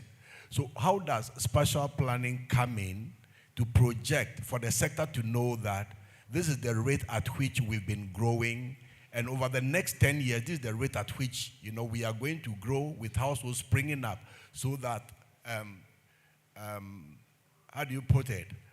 Provision will be made for the growth in the number of households, so that the gap will continue to shrink rather than expand. Thank you. Thank you. I saw another hand here. And okay, then we take Dr. Ashinyo, then we end it. Okay, thank you. My name is Mawe. I work with the Catholic Relief Services. And I just want to commend GSS for brilliant work done, and UNICEF for supporting it. My question is, is there a place on the website or an avenue to access the report in its entirety? Thank you. Okay, so that announcement would be made to address your concern, how to access the data. I saw Dr. Ashinyo, please. Yes.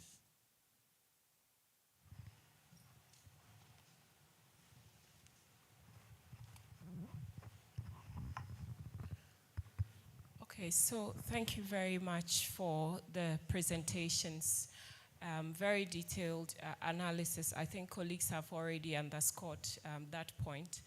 I wanted to say a little advocacy for WASH in institutions, especially WASH in healthcare facilities.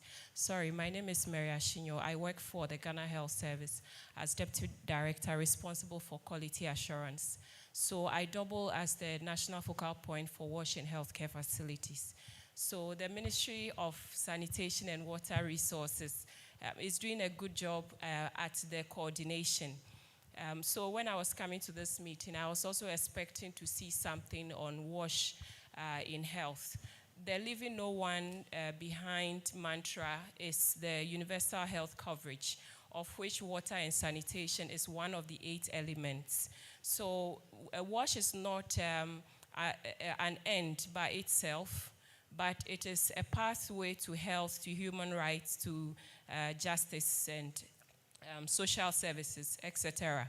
So when I started making this advocacy, the ministry has been including health, but when it comes to the data, one of the key things I was looking to see is the fact that we have targets for WASH in communities. And I'm really surprised to hear this at the meeting, because in a recent meeting with the Ministry of Sanitation, everybody was asking what are the annual targets, so that you don't wake up in the middle of the SDGs and say, we need 4 times the current effort to be able to get to the targets in 2030. If we already had annual targets, then every year we would be able to see that we have come off the pathway and we need to do something to get back on track. So we need to do, if we have now done this for WASH in communities, then we need to also do this for WASH in schools and WASH in health, and statistical expertise will be very important for that. I know that you are going to say you have some WASH information on health in so many other of your reports, but as part of the presentation, it is good that we carry the institution component of the WASH along, and not only the WASH in communities. Thank you. Thank you very much. So we invite government statistician to address this round of questions for us. Please, a round of applause.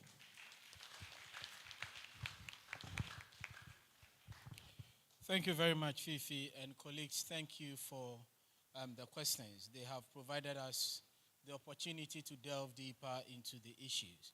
Just a couple of comments before I come to the last round of questions that we have in front of us.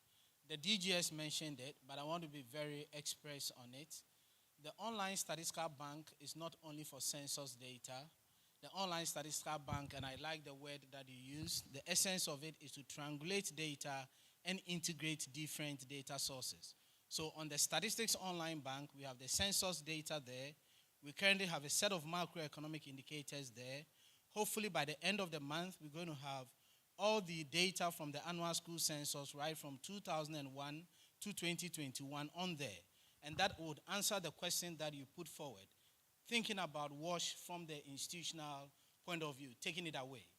The beauty about what we are doing is that because we have GPS coordinates, it's very easy for us to superimpose different data sets, either from the ministries, from surveys, from censuses, to provide responses to the questions that you've asked. So kindly visit the Statistical Online Bank. And one of the things that we are clear in our minds as Statistical Service is that given the complexity of challenges that we have, no single data set can help solve the problem. So the issue of hygiene that you talked about, the demographic and health survey, which we completed last year, has data on it, is going to sit on the Statistical Online Bank. There are GPS coordinates from the DHS. we can easily integrate the data set and do all kinds of analysis that you are thinking about. Colleagues, GSS cannot put all this out by ourselves. We've identified 4 areas where we're going to pitch different reports. For us at Ghana Statistical Service, all that we do is to put out the general report and do the kind of descriptives that the Deputy Government Statistician talked about. If you are approached by an institution like UNICEF did, they are clear in their minds what they want from us. And what UNICEF is interested in for this particular report didn't give us the opportunity to get into what we call the higher order reports that we put out there. We've identified thematic briefs and analytical reports which would answer the kind of questions that you've asked. So some of the thematic briefs would delve into the issue of wealth and how it's related to open defecation, sanitation, use of improved water, educational status, different demographic characteristics, but we want it to be demand-driven. That is why in the welcome address, we are appealing to other UN agencies, tell us what you want, and we're going to do the analysis for you. So beyond the general report, the special report, we have thematic briefs and we have analytical reports, which would help us to do the kind of correlates that some of you are asking about. Indeed, Justice, thank you for the question on geospatial analysis. This is exactly what we have. As an office, we are clear in our minds our roadmap for geospatial analysis. And that is why we put out the maiden report on the proximity analysis. We need to get policymakers to identify with these reports and see how they can turn around their policies. We are doing something special, and we are hoping that the ministry would onboard in that exercise as well. We're currently working with Ghana Health Service. We've looked at the medium plan, the health sector medium-term plan. We've looked at a statistical target in there, and the colleague from, I think, Israel, you asked that question. We can sit with you and do further analysis on the targets that you were able to achieve and the targets that you were not able to achieve. UNICEF, we are happy to go further in there. If you look at the WASH program, you have different scenarios in terms of interventions where you have full funding, where you have medium funding, minimum funding. We at GSS wouldn't have that information. But if the ministry tells us that over the last 1 year, for this particular intervention, we had full funding for it, we had it in these different areas, we can look at the statistical target and say that by that funding, by those different interventions, this is where you should be. We want to do statistical profiling of policy documents. And in our minds, this is the only way we can put people behind the numbers. Colleagues, I would want all of us to take this. We've shared this, and each and every one has this. Let me see by hand if we have it. And those of you who've looked at it. I have a plea. We've done a comparative analysis. 70 districts over the 11-year period have worsened in terms of open defecation. Forget about the negatives. The negatives tells you that, as the Deputy Government Statistician indicated, there has been some improvement. Each one of us should own a district from this meeting. Go to a media house, say that I'm owning Pru West, which is the last district that you find on this. And let's call the district chief executive to help us understand why open defecation has worsened in that particular district. Statistics is not about numbers. Statistics is about people. Let's make statistics relevant. Thank you.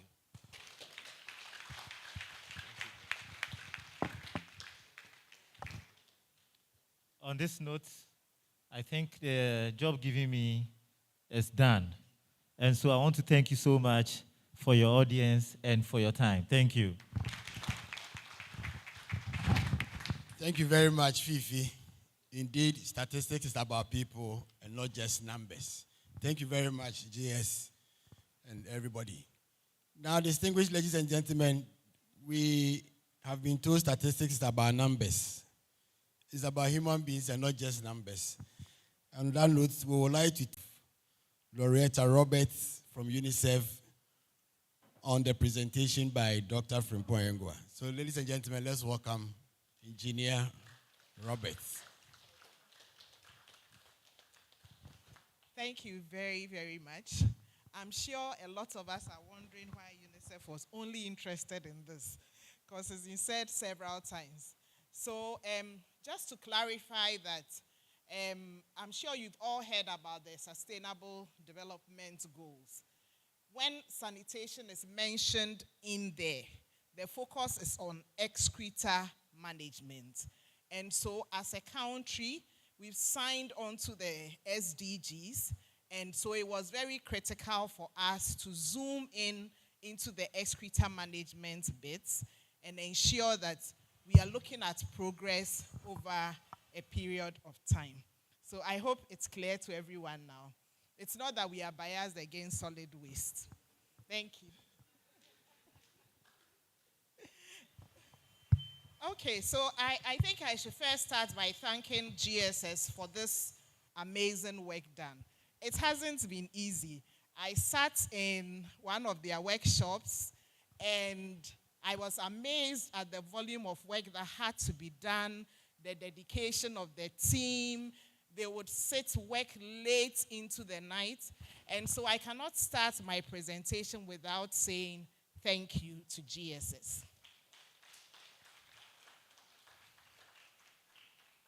Then I want to thank the Ministry of Sanitation and Water Resources. In fact, some staff members have taken it upon themselves to really work closely with GSS. And that is what has brought us this far. Because as a statistical agency, they will need to understand the technicalities of the sector for them to churn out a report like this. And so I also want to use this opportunity to say a big thanks to the Ministry of Sanitation and Water Resources for the role played. The information, somebody asked the question about access to the information, and I just want to encourage all of us to make sure we are using it. What has been presented here is just a little bit of what you can gain from it. My presentation is actually based on just this. And so it just tells you how much more you can gain from all the reports. Okay.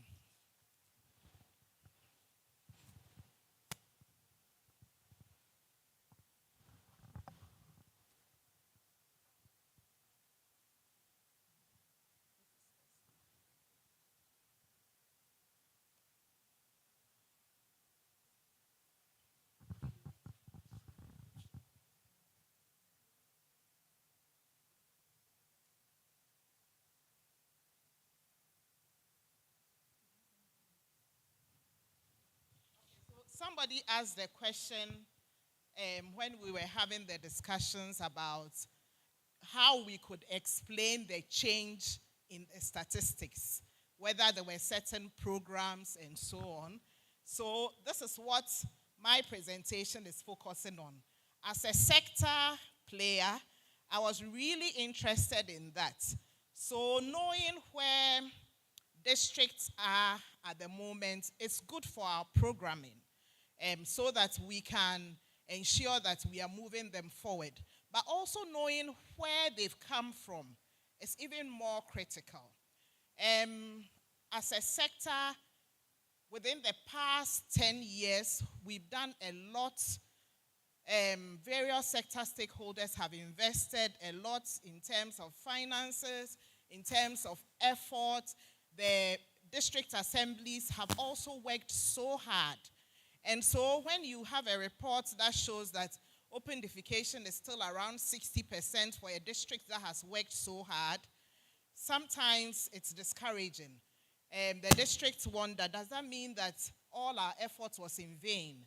But then when you start looking at it in terms of where they started from, then it tells a different story. And so if you look at those of you who have the district league table for open defecation, I think there are two of them. One has the one with the toilets and one has the one for open defecation. You will see that Nandom is tops. They reduced open defecation within the past 10 years, or the 11 years between 2010 and 2021, by 58.8%. They started with 70.5%, and the rate as at the time the census was done was 11.7. this did not happen by chance. Those of us who work in the sector know the various sector stakeholders who have worked.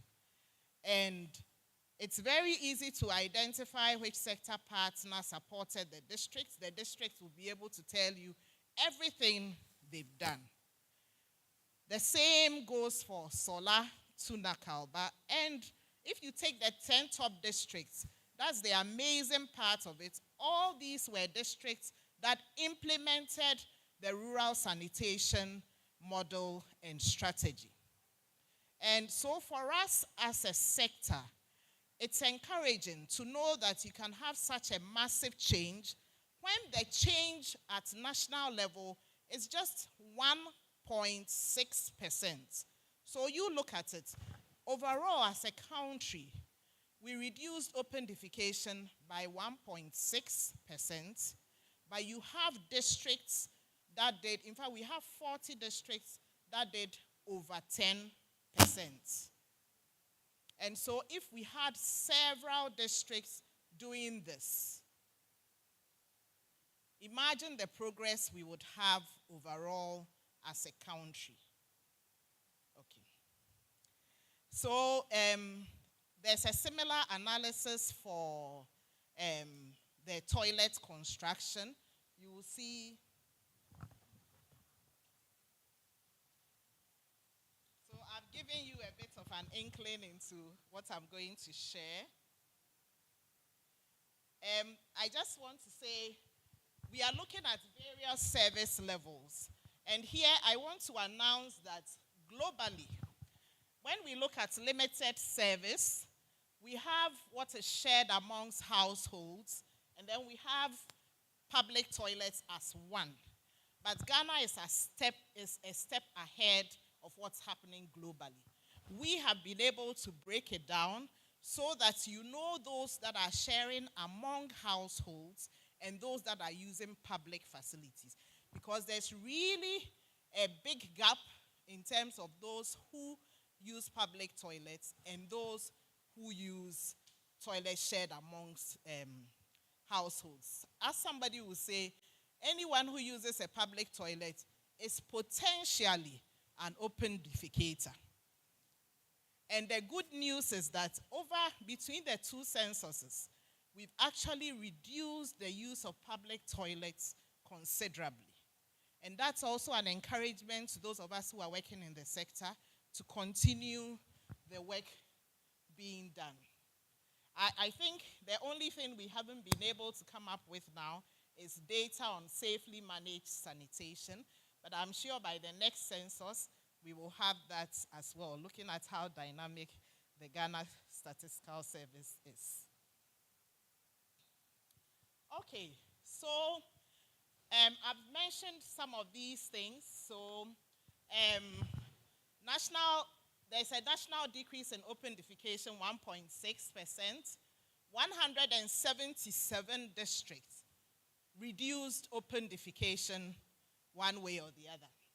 And there's a whole range for it. Then 177 made some progress. Now, for those who reduced, about 50 reduced by less than 2%. Even though it may seem small, remember population also increased, right? So it's actually not bad. 87 between 2 and 10%, and then 40 above 10%, as I said earlier. So I think down there you will see the chart that shows you the distribution. For me, it is important to look at certain things. I focused on the north just because I knew a lot of interventions had been held there. So for the 5 regions in the north, you find that the 84 districts that increased in open defecation, it is only 4 that come from the 5 regions of the north. What does that tell us? You take a country and you zone in and realize 84 districts increased open defecation, but only 4 are from the north. And the north has always had the highest open defecation rates. That tells you something happened which has caused this change. And we need to drill down a bit into it, see what we can do to accelerate progress.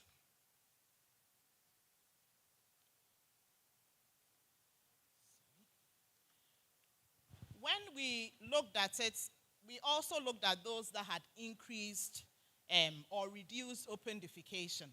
I think I gave you the figures. It's like a funnel. So below here, those who have reduced above 40% are just about 17.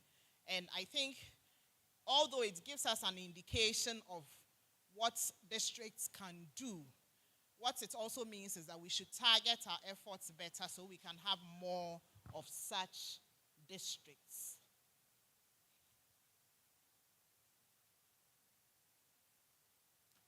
I shared a lot about this when I was talking about this table. For me, this is very critical. If you look at it, Nandom started at 70.5. Yo-Yo started at 94.2%. What it means is that virtually everyone there was practicing open defecation. So although now it's 50%, it's a reduction by half. And so these 10, I want to appeal to the Ministry of Sanitation and Water Resources. I think the top 10 districts should be recognized for all the efforts that went in. Those of you who have done some bits of social norms will know it is very difficult to change behavior where it is not a norm at all.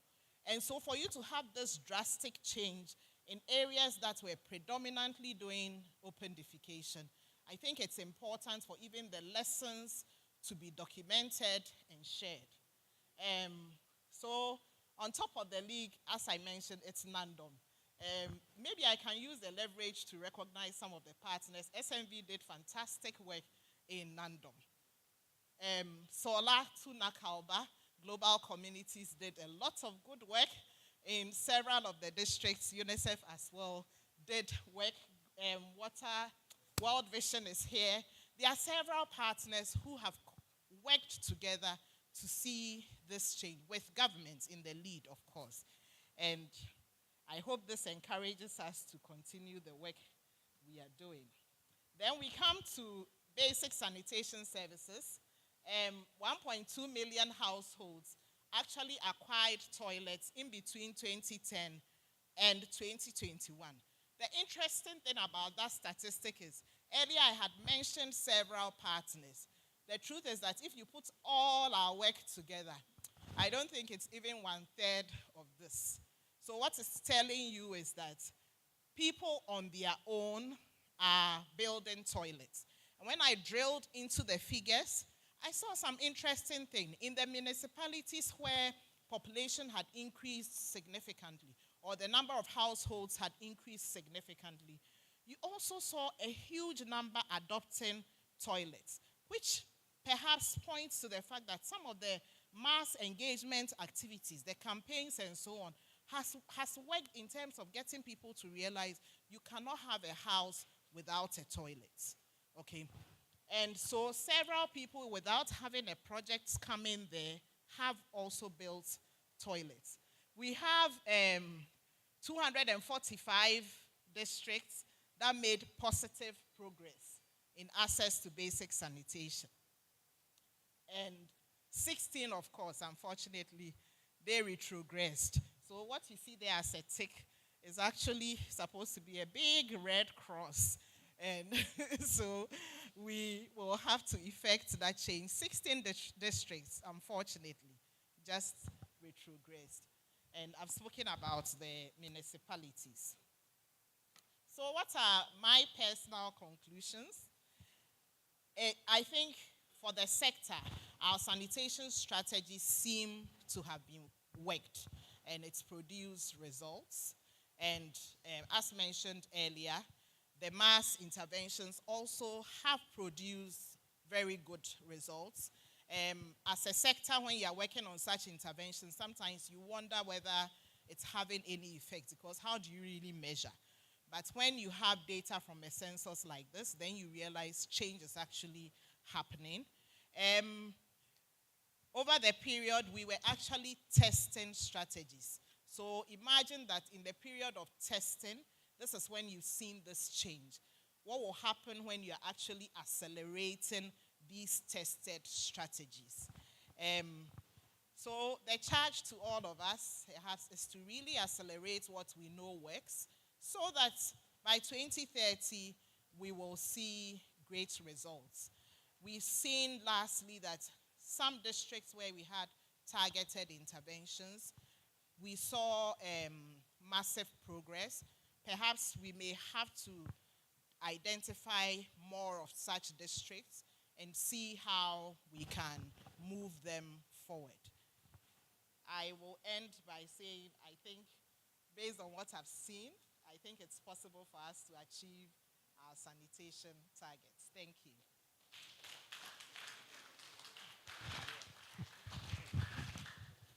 Can we do that again for Loretta Roberts? Loretta, you made a political statement to it. It is possible. Now we have been asked not to use the word "it is possible." But indeed, it is possible to overcome sanitation issues in the country, especially when you highlighted Upper West and Upper East. And it is possible it's coming from Upper East. We need to leverage on that statement and get him for us to obtain zero open defecation in Upper East and Upper West. Thank you very much, Madam. The next thing on our agenda is to take a presentation from Dr. Obeng Asamoah. To usher him to do that, we will ask if Mr. Kodia can give us a musical interlude whilst Dr. Obeng Asamoah prepares to make the presentation. Mr. Kodia, one music, what a wonderful world, would be nice. Whilst we prepare Dr. Obeng Asamoah to make his presentation. So, ladies and gentlemen, let's welcome Mr. Kodia for a musical interlude.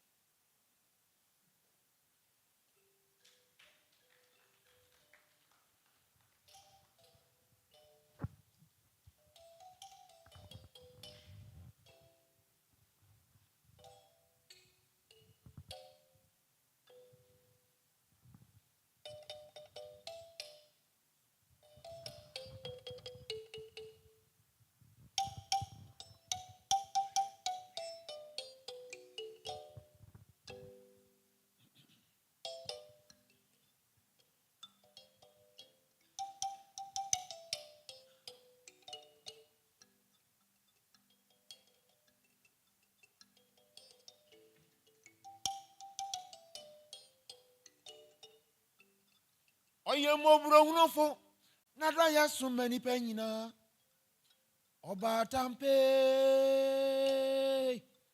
oye mo bro hunofo na do ya summa ni panyina nyame na dom tina ya tiasio ai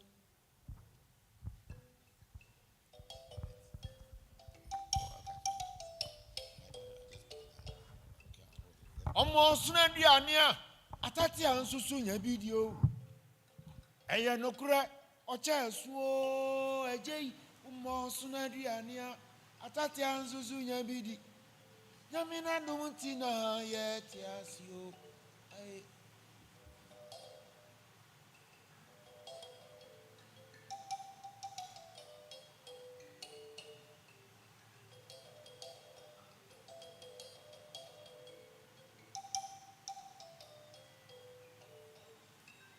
owuo tetare haban so atore nchema do so wiasim eya agye en ya hye wonsa owuo tetare haban so atore nchem so ado so wiasim nyame na dum ti na ya tiasio ai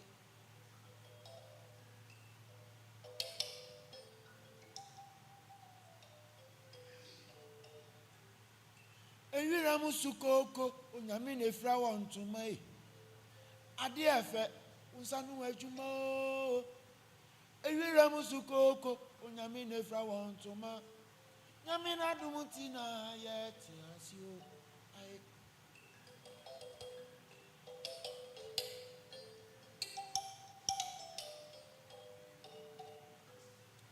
Asidanka Nyankopon so anka yanka hufuo ho. Eye nokura borebore ti ase da. Asidanka Nyame o wanka yanka hufuo ho. Nyame na dumuti na ye ti ase o. Ai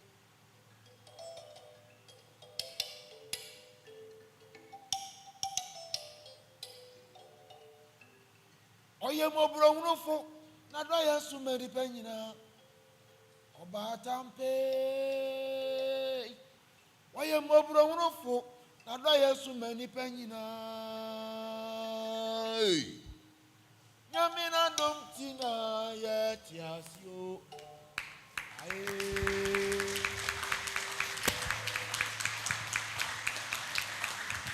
Thank you very much, Mr. Kodia, for the wonderful rendition. Now let's welcome Dr. Peter Obian Samoa to make his presentation. Doctor, you are welcome. Thank you very much. Madam Chairperson, please permit me to stand on all existing protocol. I must say that I am very honored to be here today because today is a historic event. Listening to all the information, all the things that have been said, and the statistical report, the water and sanitation, all of it, the open defecation, everything, all that information. I'm very excited, not just by the information, but by the fact that today marks one of the beginnings, or is a very tremendous step in the direction of making that information accessible. And that is why I'm so happy.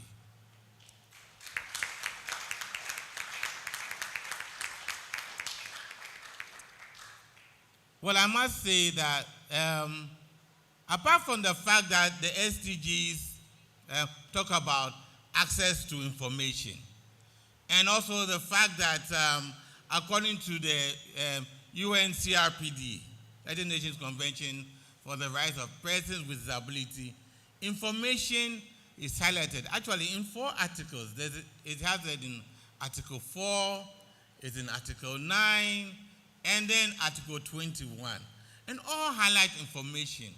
Apart from that fact that is there, for us persons with visual impairment, it has for a long time been some of a delusionment because we've not been able to access it. But today, our narrative has begun to change, and we are happy. Ghana has had more population censuses. There have been 1960, there's been 1970, there's been 1984, there's been 2000, there's been 2010, and we hear, well, some references on radio and things. There's been 2021. And for the first time in the history of our nation, now we shall be able to read the population centers on our own.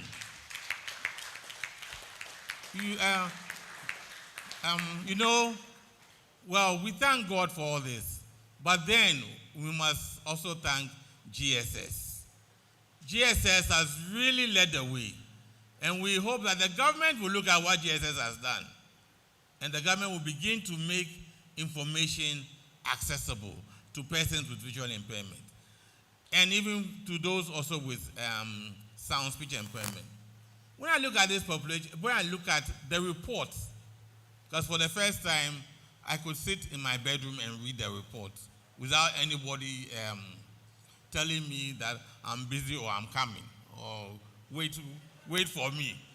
I could read it at my own pace. And I noticed that this country, we are 30.8 million. You know, I didn't know this, but it's there. Now I can refer to it. I do also know that 8% of the population are persons with disability. And you know what really excited me was the figure was there, 2,098,138. So the figure was there. Tomorrow, if anybody says I'm lying, I'll take my book and refer to it. You see. That is how far GSS has made information accessible. Now you look at the report, and some of the highlights are quite interesting. Like I didn't know that the 8% were persons with disability. I didn't know that 9.5% were persons with disability are in rural areas, and 6.5% are in urban areas. So it means there are more persons with disability in the rural areas. That to me is very interesting. And I also didn't know that 9.5 are female, women, while 6.7 are male. And just like we learned today, the women lead us in everything, also in disability. But you see, all this information is so interesting and so refreshing. And when you look at the statistics as has been put out, I didn't know that 4.0%, yes, 4.0% are persons who have difficulty seeing, who have visual problems, who are blind like myself, or who can see a little. But I didn't know that we're the largest disability group. But it is there. We are. And the lowest one are those who have communication difficulties. You see? But all this information is good. It's good we have it. But all of it is meaningless if our government, and Mr. President, if you can hear me, I'm talking to you. If our government will look at this information and plan adequately for us. Because I don't think GSS just went through the motions for nothing. They brought us the information so that we can plan with. My colleague earlier on, Gershon, I think, raised an issue about access to water and sanitation and how that would affect persons with disability and what the ministry was going to do for those of us who will have some problem accessing water and all that. Yes. And the ministry gave a very nice response. But we can excuse you because you didn't see it coming. But the information is there. So now we expect the ministry to plan with the information. We expect the ministry, not just the Ministry of Water and Sanitation, but all the government agencies to take this information and plan. And mind you, now we also know the information. First, we didn't know, but now we know. So when we are advocating, we have a reference point. We know where to turn to. So I was also happy when Dr. Frimpong, the Deputy Government Statistician, made reference to the fact that you'll also be looking at education and about people who can even read and also understand what they are reading. Yes, and I just hope when you are doing that, you also specifically capture persons with disability. You know, I'm saying all these things because for a long time, we get the feeling that we were either not factored into the planning process or were brought on afterwards. And because there was a lack of appropriate data. But now, we know that you have the data because we have a copy. So now we know you have it. So please, we are appealing. In fact, we are even demanding that we plan and make sure that according to the data that is out there, persons with disability are treated rightly. Because if you have a nation in over 2,098,138, you see, I remember the figure, are persons with disability, then please, you really have to plan for them. You really have to plan for us. We cannot just be lumped in afterwards. So when you are planning things like education, we want to see more attention given to us. We hear about STEM, the STEM projects. STEM. How many of us, especially as blind persons, are part of that? We need to be there. Because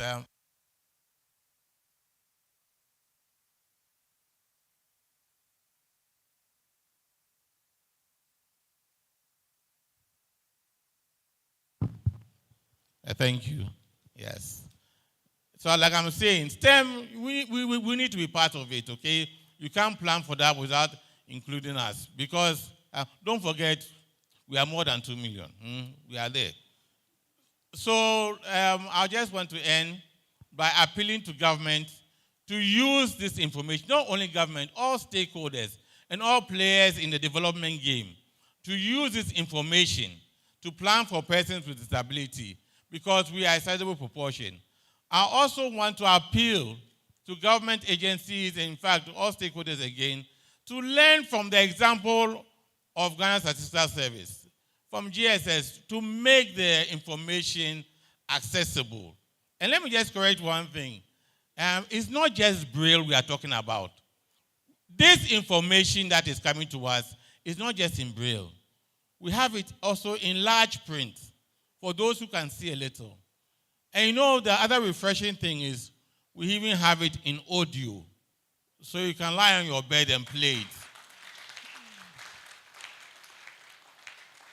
And this is all the innovation of Ghana Statistical Service.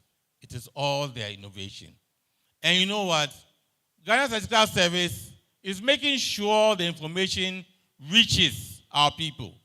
So in collaboration with the Ghana Blind Union, this information, reports on the census in the 3 formats, Braille, large print, and audio, is being distributed to every district of this country. And they are going around, GBU is going with them, and they are doing it. So once again, we say thank you. And Ghana Statistical Service, right now, we are giving you the audio version of the thank you. We shall put it in Braille and type it and also bring to you. Thank you very much. Census 2021. 1. Highlights of results, Volume 3A, Population of Regions and Districts. Ghana's total population is 30,832,019 in 2021, which is 5 times that of 1960, 6,726,815. For regions, Greater Accra, 17.7%, Ashanti, 17.6%, Eastern, 9.5% and Central, 9.3%, contain more than half, 54%, of the population. Indeed, we shall play the voice version of what he just described. So please go ahead with the voice version. As you have been informed, we have printed the large version, the Braille, and then the voice. 2021. 1. Highlights of results, Volume 3A, Population of Regions and Districts. Ghana's total population is 30,832,019 in 2021, which is 5 times that of 1960, 6,726,815. For regions, Greater Accra, 17.7%, Ashanti, 17.6%, Eastern, 9.5% and Central, 9.3%, contain more than half, 54%, of the population. Annual intercentual population growth, the lowest since independence. The population growth rate between 2010 and 2021 varies across regions, from 3.7% in the northern region to 1% in the eastern region. Ladies and gentlemen, now you know what Ghana Statistical Service has done under the leadership of Professor Samuel Kobina Enim. Now to the highlights of today's event. The chairperson will lead those on the high table to launch the reports that has been delivered today. That is the report on water and sanitation, and then the Braille version. So we are launching two main documents: the water and sanitation report, the comparative analysis, and then the Braille version of the 2021 population and housing census. We heard the voice version. The other versions have been distributed to those on the high table. So we shall now invite the chairperson to lead the team. I guess we'll go in two versions. We will launch the water and sanitation report, then we'll move to the next version of launching the Braille report as well. So I'll hand over the microphone for the chairman to lead the next phase of the process. Okay. So, distinguished guests, ladies and gentlemen, I'm happy to declare that the reports on water sanitation and the 2021 PHC General Report is duly launched.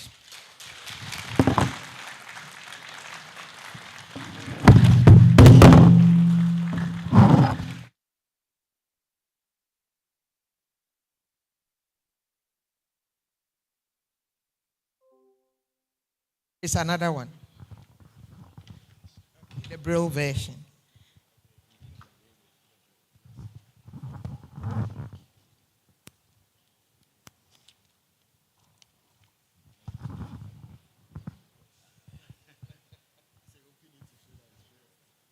So again, just let me repeat. Distinguished guests, ladies and gentlemen, it's an honor for us, on behalf of my minister, to declare the Braille version of the water sanitation and the 2021 PHC General Report duly launched.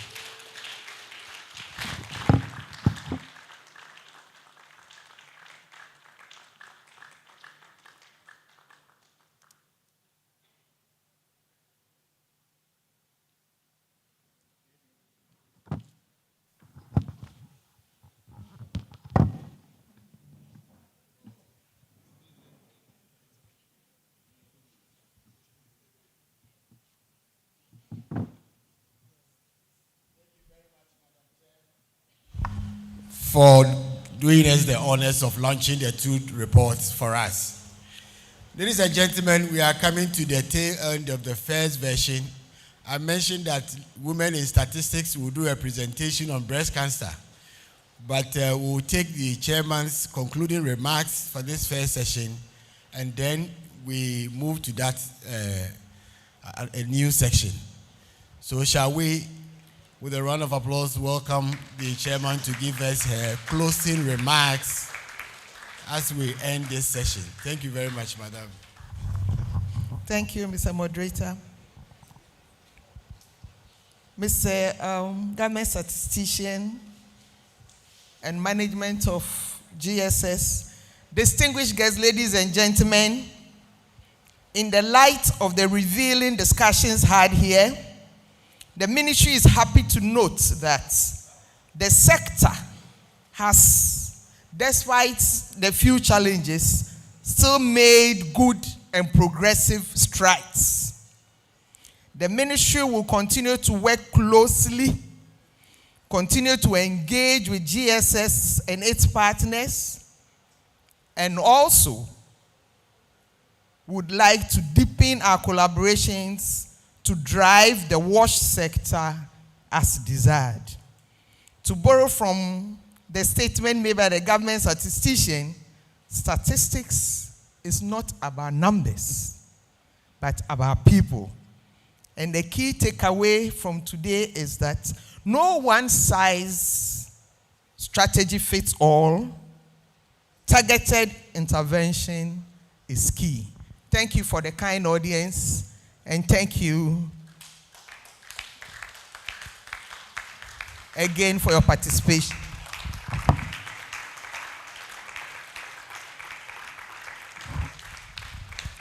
Thank you very much, Madam. We are at the tail end of the first session, and the Ghana Blind Union rep is saying all persons who were invited by them should stay behind for further conversation. At this point, I would like to express the appreciation of the Ghana Statistical Service to the Ministry of Water and Sanitation for honoring our invitation to be part of this meeting and for accepting to chair the function. We are most grateful to you, Madam Patricia Dovi-Simpson, for leading the way. We also like to thank other stakeholders for attending, honoring our invitation, and for your participation, contribution, and suggestions, which we hope will enrich our future activities. And then to UNICEF, we hope this partnership is not ending here. We pray that we will end it, we will expand the partnership into other areas as people suggested. We focus on the excreta or toilet, then let's move on to the solid waste management system and other pillars that have been expressed here with your technical and financial support. Other partners here, we hope with your interest, partner with us to deepen the analysis into areas where your focus is so that we put the data out. Today we have learned that Statistical Service is not talking about numbers, and numbers involves people.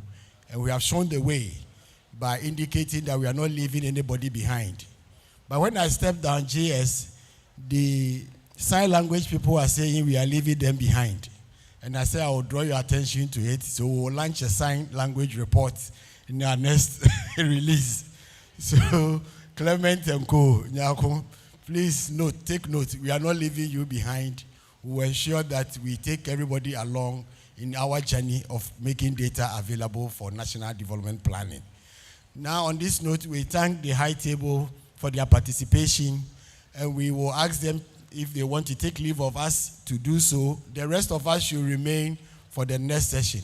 So we thank you very much, and we will ask that somebody should escort Dr. Peter Obia Samoa for us, and the other list. So whilst waiting, we will take a musical interlude from Nyaku again.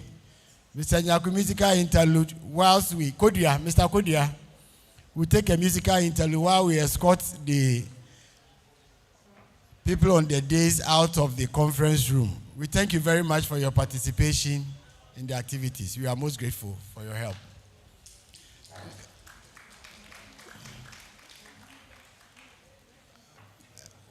Whilst the leadership leave, we would also like to invite Dr. Nelly Adade to the days to make her presentation. Dr. Nelly Adade, if you are here, please join us to make the presentation.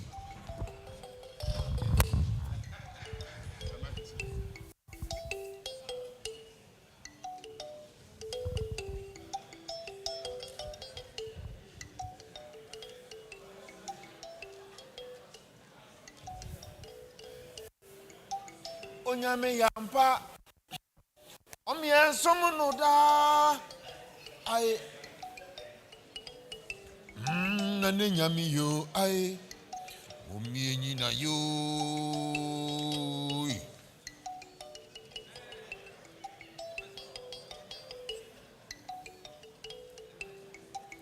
onyame yoja oja sia dia na nso nsa ya dia da wama ba ko ayapem adidem fichira befie otwentwen ku bedi ako ayetwen wansa ne adi ako wuhu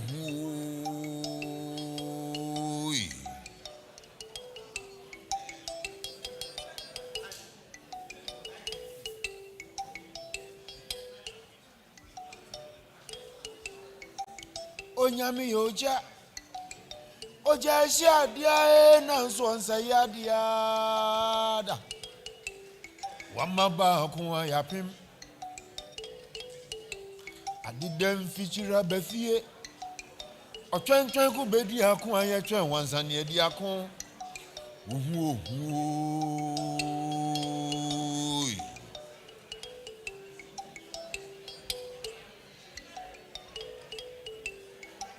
obreti huna die jae esire musa ijata umedi wechia yesisa na nkuma kwara kwa osun kokuroko umedi wechia hesio nka yen kura nene nyamia yetimpo musa huma amanzan to no zo adungui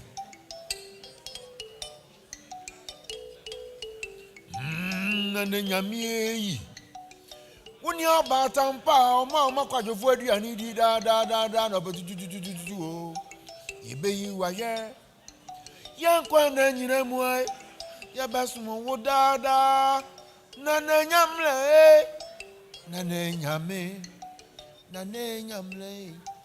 amanza wonaja nane nyamle akunafo wonkun yo nane nyamle enyanka wansi nane nyamle umaya refra waje ya frefra wo si nyangonto frefra nso nu ai nane nyamle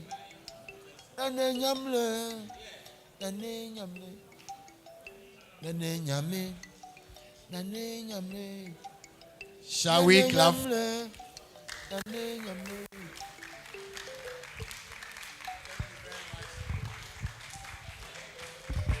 Thank you very much, Mr. Kodia. Thank you. We are most grateful for your musical interlude. Now we are getting to the last bit of the presentations, and this is going to focus on breast cancer, its prevention and treatment options. To do that for us, please let's welcome Dr. Nelly Adade from Kolebu Teaching Hospital to give us the presentation. You are welcome, Nelly. Thank you, everyone. Good afternoon.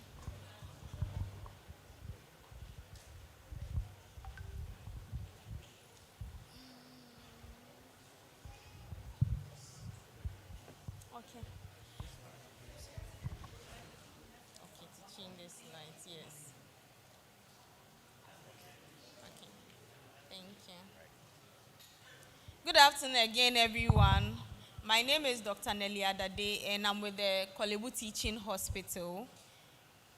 So something brief about myself. I'm a medical doctor with over 9 years experience in clinical work. My specialty is in child health, and I'm a member of the Ghana College of Physicians and Surgeons and the West African College of Physicians.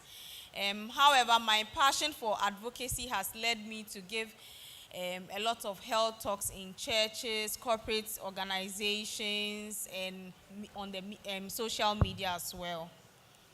So today I'm just here to talk to us briefly about breast cancer because we are in the month of October and it's the month for awareness on breast cancer. So my presentation will be very brief. All protocols observed. I was invited by the women in the Ghana Statistics unit, and I'm grateful for the opportunity. So the outline will be to talk, to give an introduction to the subject, the causes and risk factors, signs and symptoms of breast cancer, myths surrounding breast cancer, treatment modalities we have, prevention and screening, talking about self-breast examination, and then some feedback. And when we are done, some women have volunteered, and so we'll be doing a self-breast examination in the department at the Ministry of Finance. So, breast cancer is all about the breast, not just the breast in a woman, but also male's breast. And then with a woman, the left breast is slightly bigger than the right. It produces breast milk to feed babies, like we all know. And then it's a symbol of femininity. When a woman has breasts, she's heavily endowed in front. It attracts the opposite sex. So it's also a form of sexual attraction and pleasure. And that's why the breast is very important. When it comes to breast cancer, it's about abnormal cells in the breast.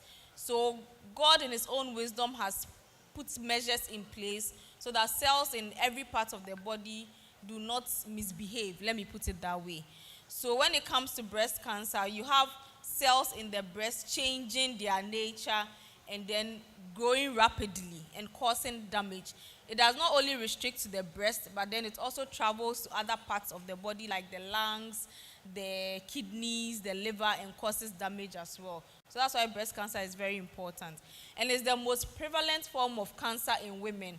When we talk about cancer that kills a lot of women worldwide and in Ghana, breast cancer is the leading cause. And it can occur in men as well because they also have breasts. So since I'm with the Ghana Statistics Unit, I decided to incorporate a lot of statistics. So it's the most, according to the WHO, it's the most common cancer in women, like I mentioned earlier. And then in 2020, we had 2.3 million women diagnosed with breast cancer worldwide. That's a lot.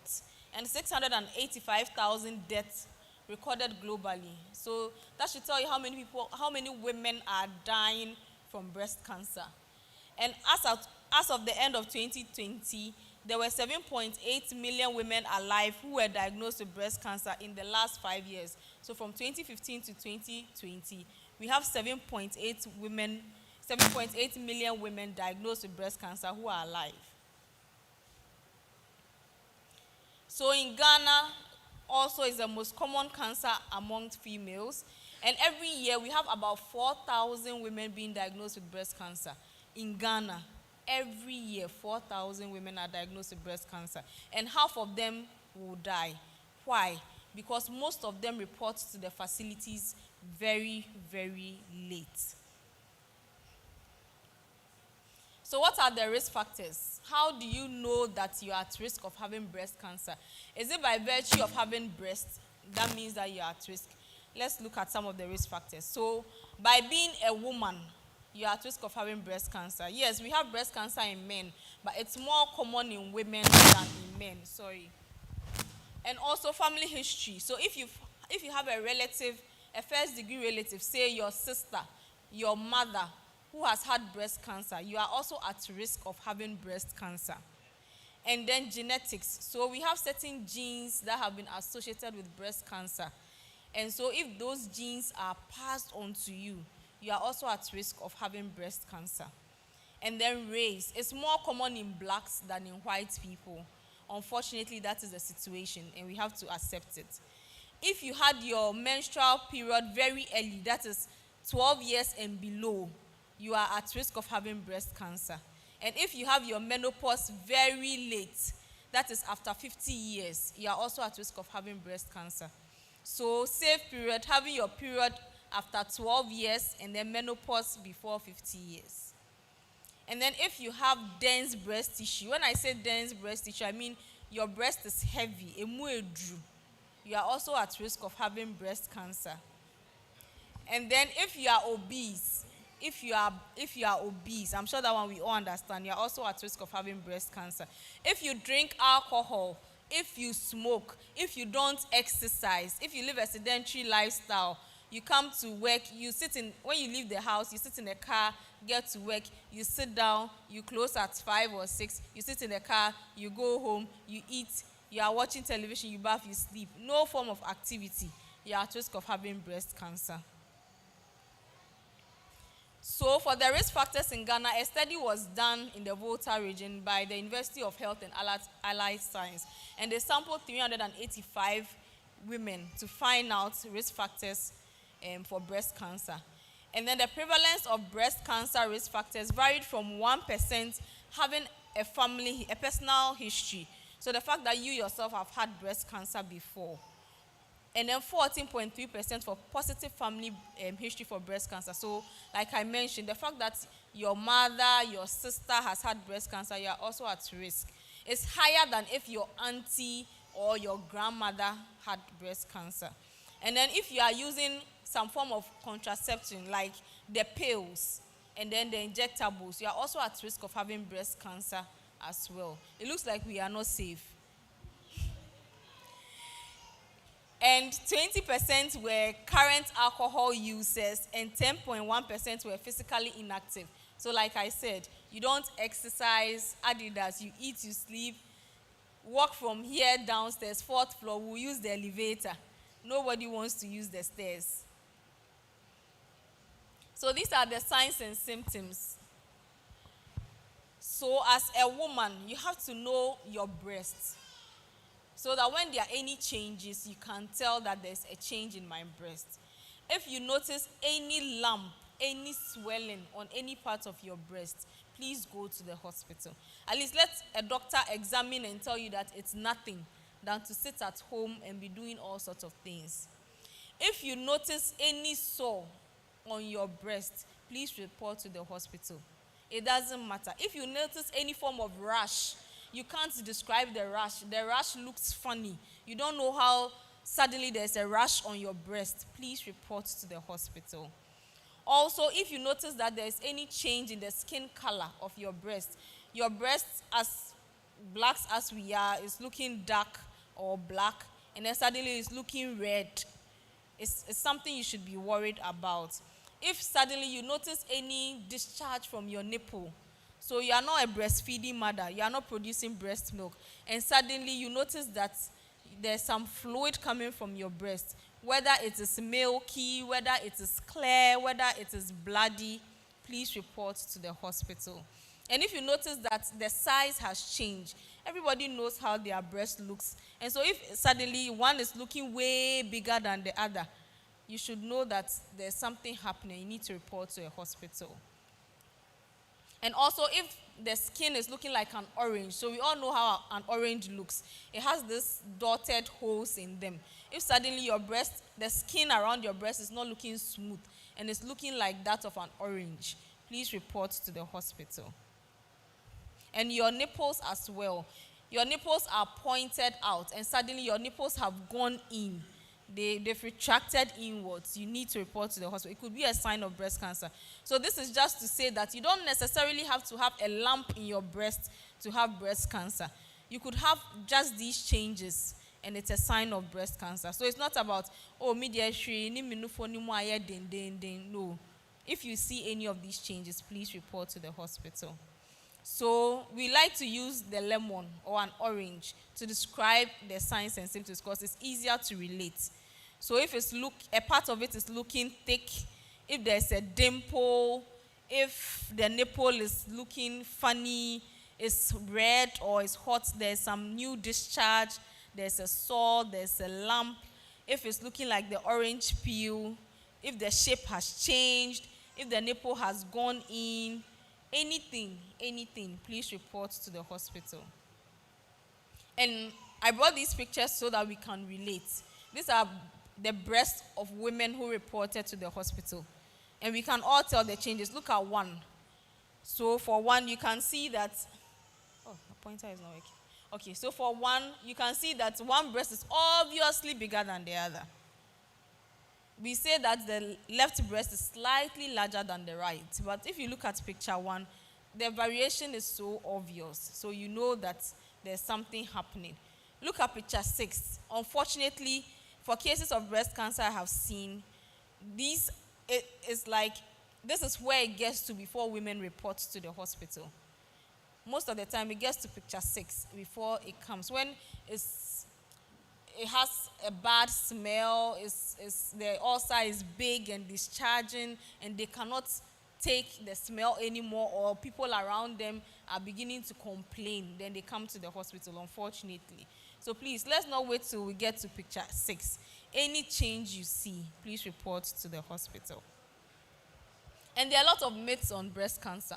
I'm sure we've all heard so many of them. I just decided to share a few with us. The common one and the most popular one is that if a man sucks a woman's breast, she will not get breast cancer. It's a big lie. It is not true. The only thing a woman will benefit from it, apart from pleasure, is the fact that if there's any change, the man can tell her that, oh, I could tell that first it was like this, now it's not looking like that again, now there's a lump there when I touch it or something. That is how the man will help you, by touching, sucking, playing with it. But to prevent breast cancer, my dear women, it's a big lie. And then there's another myth that says that carrying your cell phone in your bra can also cause breast cancer. Please, it's not true. It is not a good practice, but then it doesn't mean that, because we see a lot of our market women, our mothers in the market doing that a lot. They will put it in a handkerchief or money and then push it in the bra, and people will tell them, oh, when you have breast cancer, it's not true, but then it is not a good practice as well. And then people also say that when you have breast cancer, it means you must have a lump. There should be a swelling for you to know it's breast cancer. Like I said earlier, it's not true. You could just have your nipples discharging, and then you would know that it's breast cancer. So let's not wait to feel a lump or to get to touch a lump before we say it's breast cancer. And then people also believe that, or say that, when you use the antiperspirant in your armpit, you also get breast cancer. It's not true. And then also some people say if you don't have a family history, that is, if your mother, your auntie, your sister does not have breast cancer or has never had breast cancer, you are not likely to have breast cancer. Unfortunately, in most cases of breast cancer we have seen, the person who comes is the first person in their family who has had breast cancer. When you ask about family history, they'll tell you, nobody in my family has this. I'm the first person. So please, you don't need to have a family history and say that so for you, it's not breast cancer. So there are a lot of treatment modalities. We don't do all of these here in Ghana, but then these are the main treatment modalities. When a woman has breast cancer, we do surgery to mastectomy. We take the breast off. Okay, the breast that has the cancer, we take it off. Some women will also tell you that, what am I going to do with the second one if I'm at risk of having breast cancer again? So they'll tell you, take the two off, and that's fine. You can use, nobody will know, apart from your partner, nobody will know that you've cut off your breast. You can wear padded bras and nobody can tell, okay? And some people too, so we know about the famous American actress Angelina Jolie. She has a family history, or she had a family history of breast cancer. So she went and said, cut off my breast, so that she won't have to worry if she's ever going to get breast cancer in her life. So if maybe your mother has had breast cancer before, or your sister has breast cancer, or your close something has died from breast cancer, you can go to the hospital and say, I'm scared I'm at risk of having breast cancer, so take my breast off. And people do that, okay? We will never know if you will have it or not until you have it. But some people just go ahead and say, maybe my mother had it, my sister had it, my grandmother had it. It looks like the way it is going, me too, I'll have it. So you take mine out, so don't worry about it. Also, we give chemotherapy. And these are medications that we give to fight the cancer cells in the breast. And there is radiotherapy. So radiotherapy is like using the x-rays, the rays from the x-ray. But they are stronger than that, and we use that to fight the cancer cells as well. We also have the hormonal therapy and the biological therapy, but the common ones we do here are the surgery, the chemotherapy, and the radiotherapy. And with the surgery, the fear most women have is taking their breast off. Like I said earlier, it's a symbol of femininity. So when a woman has breast cancer and you say, let's take off the breast that has the cancer, they will say no. And sometimes you will have their husbands following them too and say no. So what are you going to do with that breast? The breast has an ulcer, a sore, it's smelling, it's offensive. What are you going to do? They will say the breast must be there.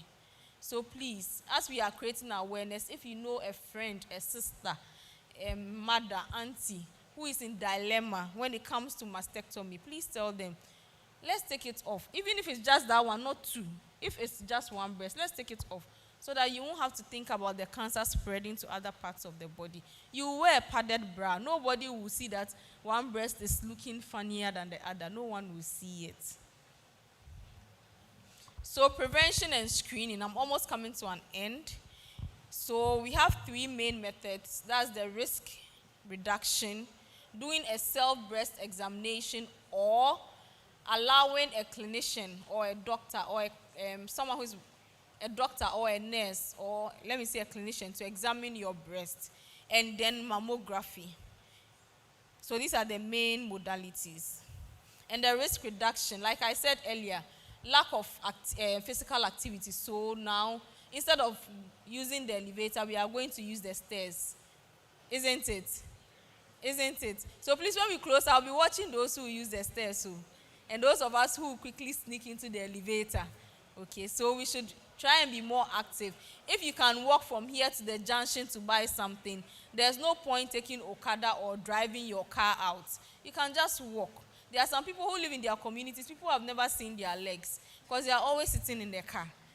You are just going to the supermarket in your area to buy something, you are in the car, when you can just walk. So please, let's walk. Let's learn the habits of walking and engaging in physical activities. If I say physical activities, it's not just about wearing sneakers to go and jog in your community. Just being a little more active. There are some people who sell stuff or they have shops and they are sitting there. You want to buy something, they'll tell you, put the money down and take it. And you tell them, you will give me change. They'll say, come and take the container. It's happened to me before. The person said, how much will I give you? Take the change and let me see. And she was just seated there. And some people realize, as you are going to work, they are sitting there. They will cook lunch there. They will eat supper there. You will come back from work. They are still sitting at the same place. They've not moved an inch. Or the only thing they'll do is stretch, take something and sit down again. Please, let's encourage our friends, our sisters, our relatives to move around. If anyone is drinking alcohol, encourage the person to quit. It's not easy stopping completely. It's a gradual process. So if initially the person was taking 5 bottles a week, person can reduce it to 4, then eventually 3, then 2, then 1, then gradually we stop. And then women who smoke, it's not a healthy thing at all. Apart from breast cancer, also there's lung cancer. So please, let's encourage people who smoke around us to also put a stop to it. And then also prolonged use of hormones, so the contraceptive pills. As for that one, it's a very dicey area to go into because we want to do family planning, but it also has its side effects. So what should we do? If we don't do it, so people will give birth and fill the earth, like the Bible said. So we have to weigh it, and then the risk and the benefits. And then excessive exposure to radiation.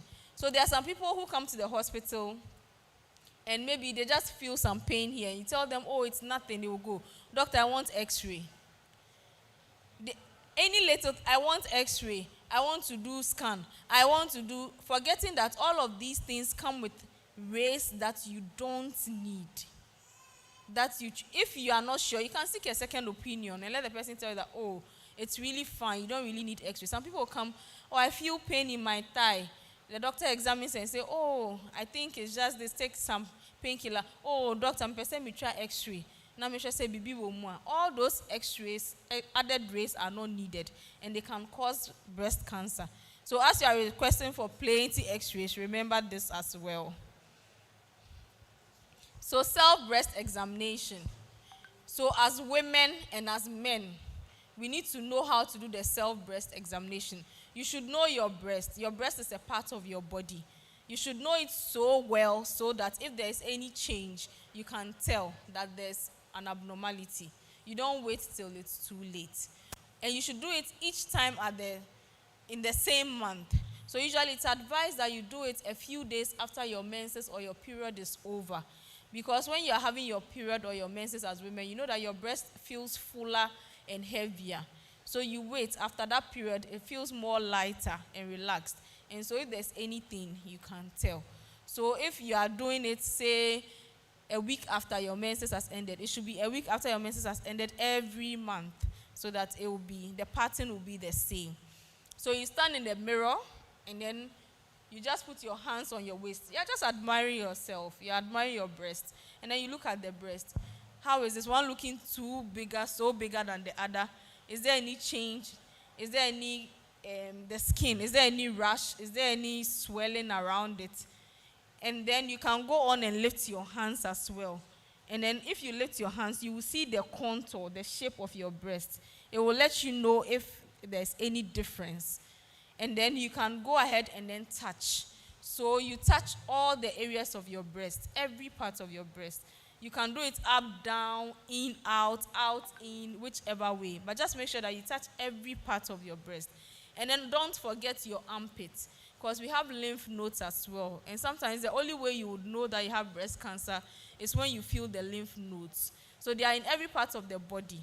But then when there's any reaction, any infection, any inflammation, they'll become bigger. And then you will know that there's something happening. So realize that children, when they have tonsillitis, sometimes when you put your hands there, you can feel it. It's obvious. After the infection goes, it also goes. So don't forget your armpits. The lymph nodes are there. So if you feel any mass in your armpit, any swelling, you should go to the hospital. So you touch your armpit as well. You do the same. So if you do it for the left, you do it for the right as well. Okay. And then you can lie down and then you do it again. And then most women have said that they feel it better. If there's any change, they feel it better when their hands are slippery. So we encourage that in the shower. I know not all of us have showers at home. But when you are taking your bath and then you pour the water on yourself, your body is a little slippery. So you can do it as well. And then if you notice any change, please report. So as you do this constantly, if at any month you notice any change, you would know. No one will have to tell you that there's something wrong with your breast. And don't forget your nipples. Look at the shape of your nipple. If it's pointing out, is it still pointing out or now it's come in? Is there any discharge? So you can squeeze your nipples. You are not a breastfeeding mother. So you squeeze your nipples. If you are seeing any fluid, it means there's something wrong. So squeeze your nipples as well. If you think you are not sure of what you are feeling, you can call your partner, your husband, to come and help you with the examination. And he should not take advantage and say he's going to do other things and then to see if there's breast cancer. He should stick to the role he's been given.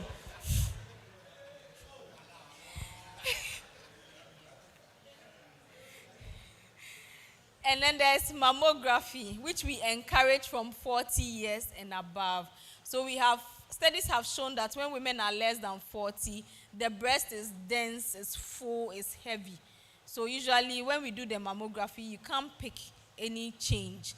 But then after 40, the breast is a little relaxed. Menopause is setting in. Everything is falling and falling gradually. So we start at 40 years and above. And it's raised, so the breast will be put on the machine and then raised will be directed towards it. If there's any change in the breast, we would see it. For 40 to 50 years, we recommend that you do it every year. So after 40 years, do it once a year. Once a year, just go and do the mammogram. Kolebu has a mammogram. I think 37 has a mammogram. I'm not sure about Rage, but maybe Rage has a mammogram. So just find out the centers that have, and some private hospitals also have it as well. After 40, once a year, just once in 12 months, you just do it. And then from 50 to 69 years, you do it every other year. Every other year, you do the mammogram. After 70, we don't encourage mammogram. I mean, because of the ethical reasons, 70 years there, even if the person has breast cancer, what are you going to do? So we don't encourage mammogram for those above 70 years. So in conclusion, breast cancer is the leading cause of cancer in women. Early detection is key in improving the outcomes. When you report early, interventions are put in place and then you don't have to lose your life. Healthy lifestyle will minimize the risk, but then if you still have a family history, that one, nothing can be done about it. Breast self-examination, clinical examination, and mammogram, doing a mammogram are very important. So these are my references. Thank you. Please, if you have any questions, I'll take them. Thank you very much, Dr. Nelly Adade. I think for the questions, we will do it one-on-one during the mammogram, the breast examination, because there's going to be another meeting here. Are there any burning questions Burning question. Burning question. Burning question. Okay, I'll allow one. Chief, go ahead. Can somebody? I'll allow one. Because we are going to have the next meeting, so I'm allowing him to ask the question. Please go ahead.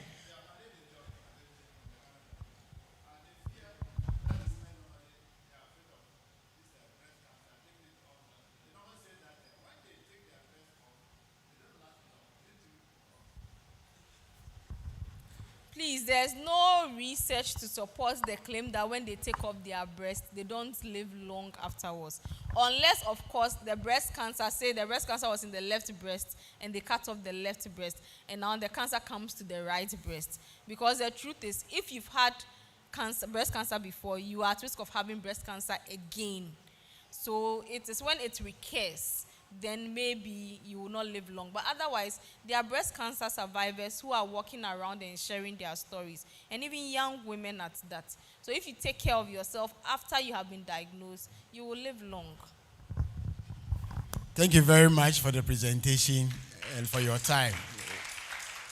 We will take our closing prayer from Abdullahi Mohammed, and then we will hand over the auditorium to Ghana Blind Union for their meeting.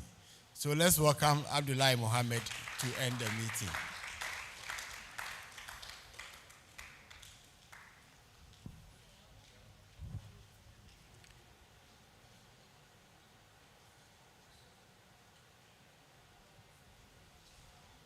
Thank you.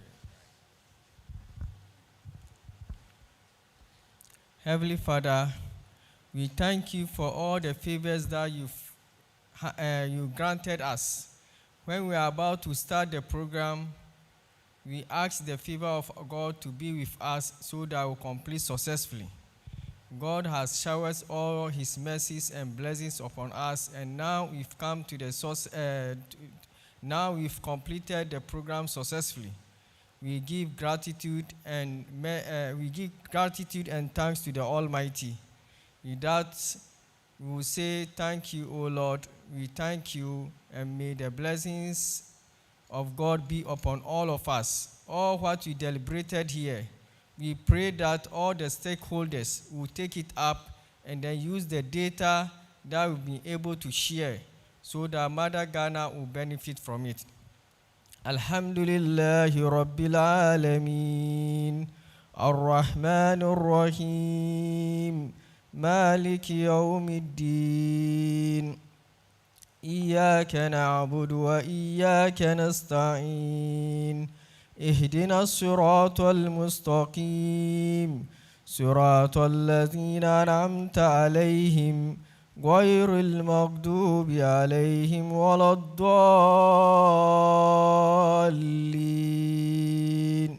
آمين.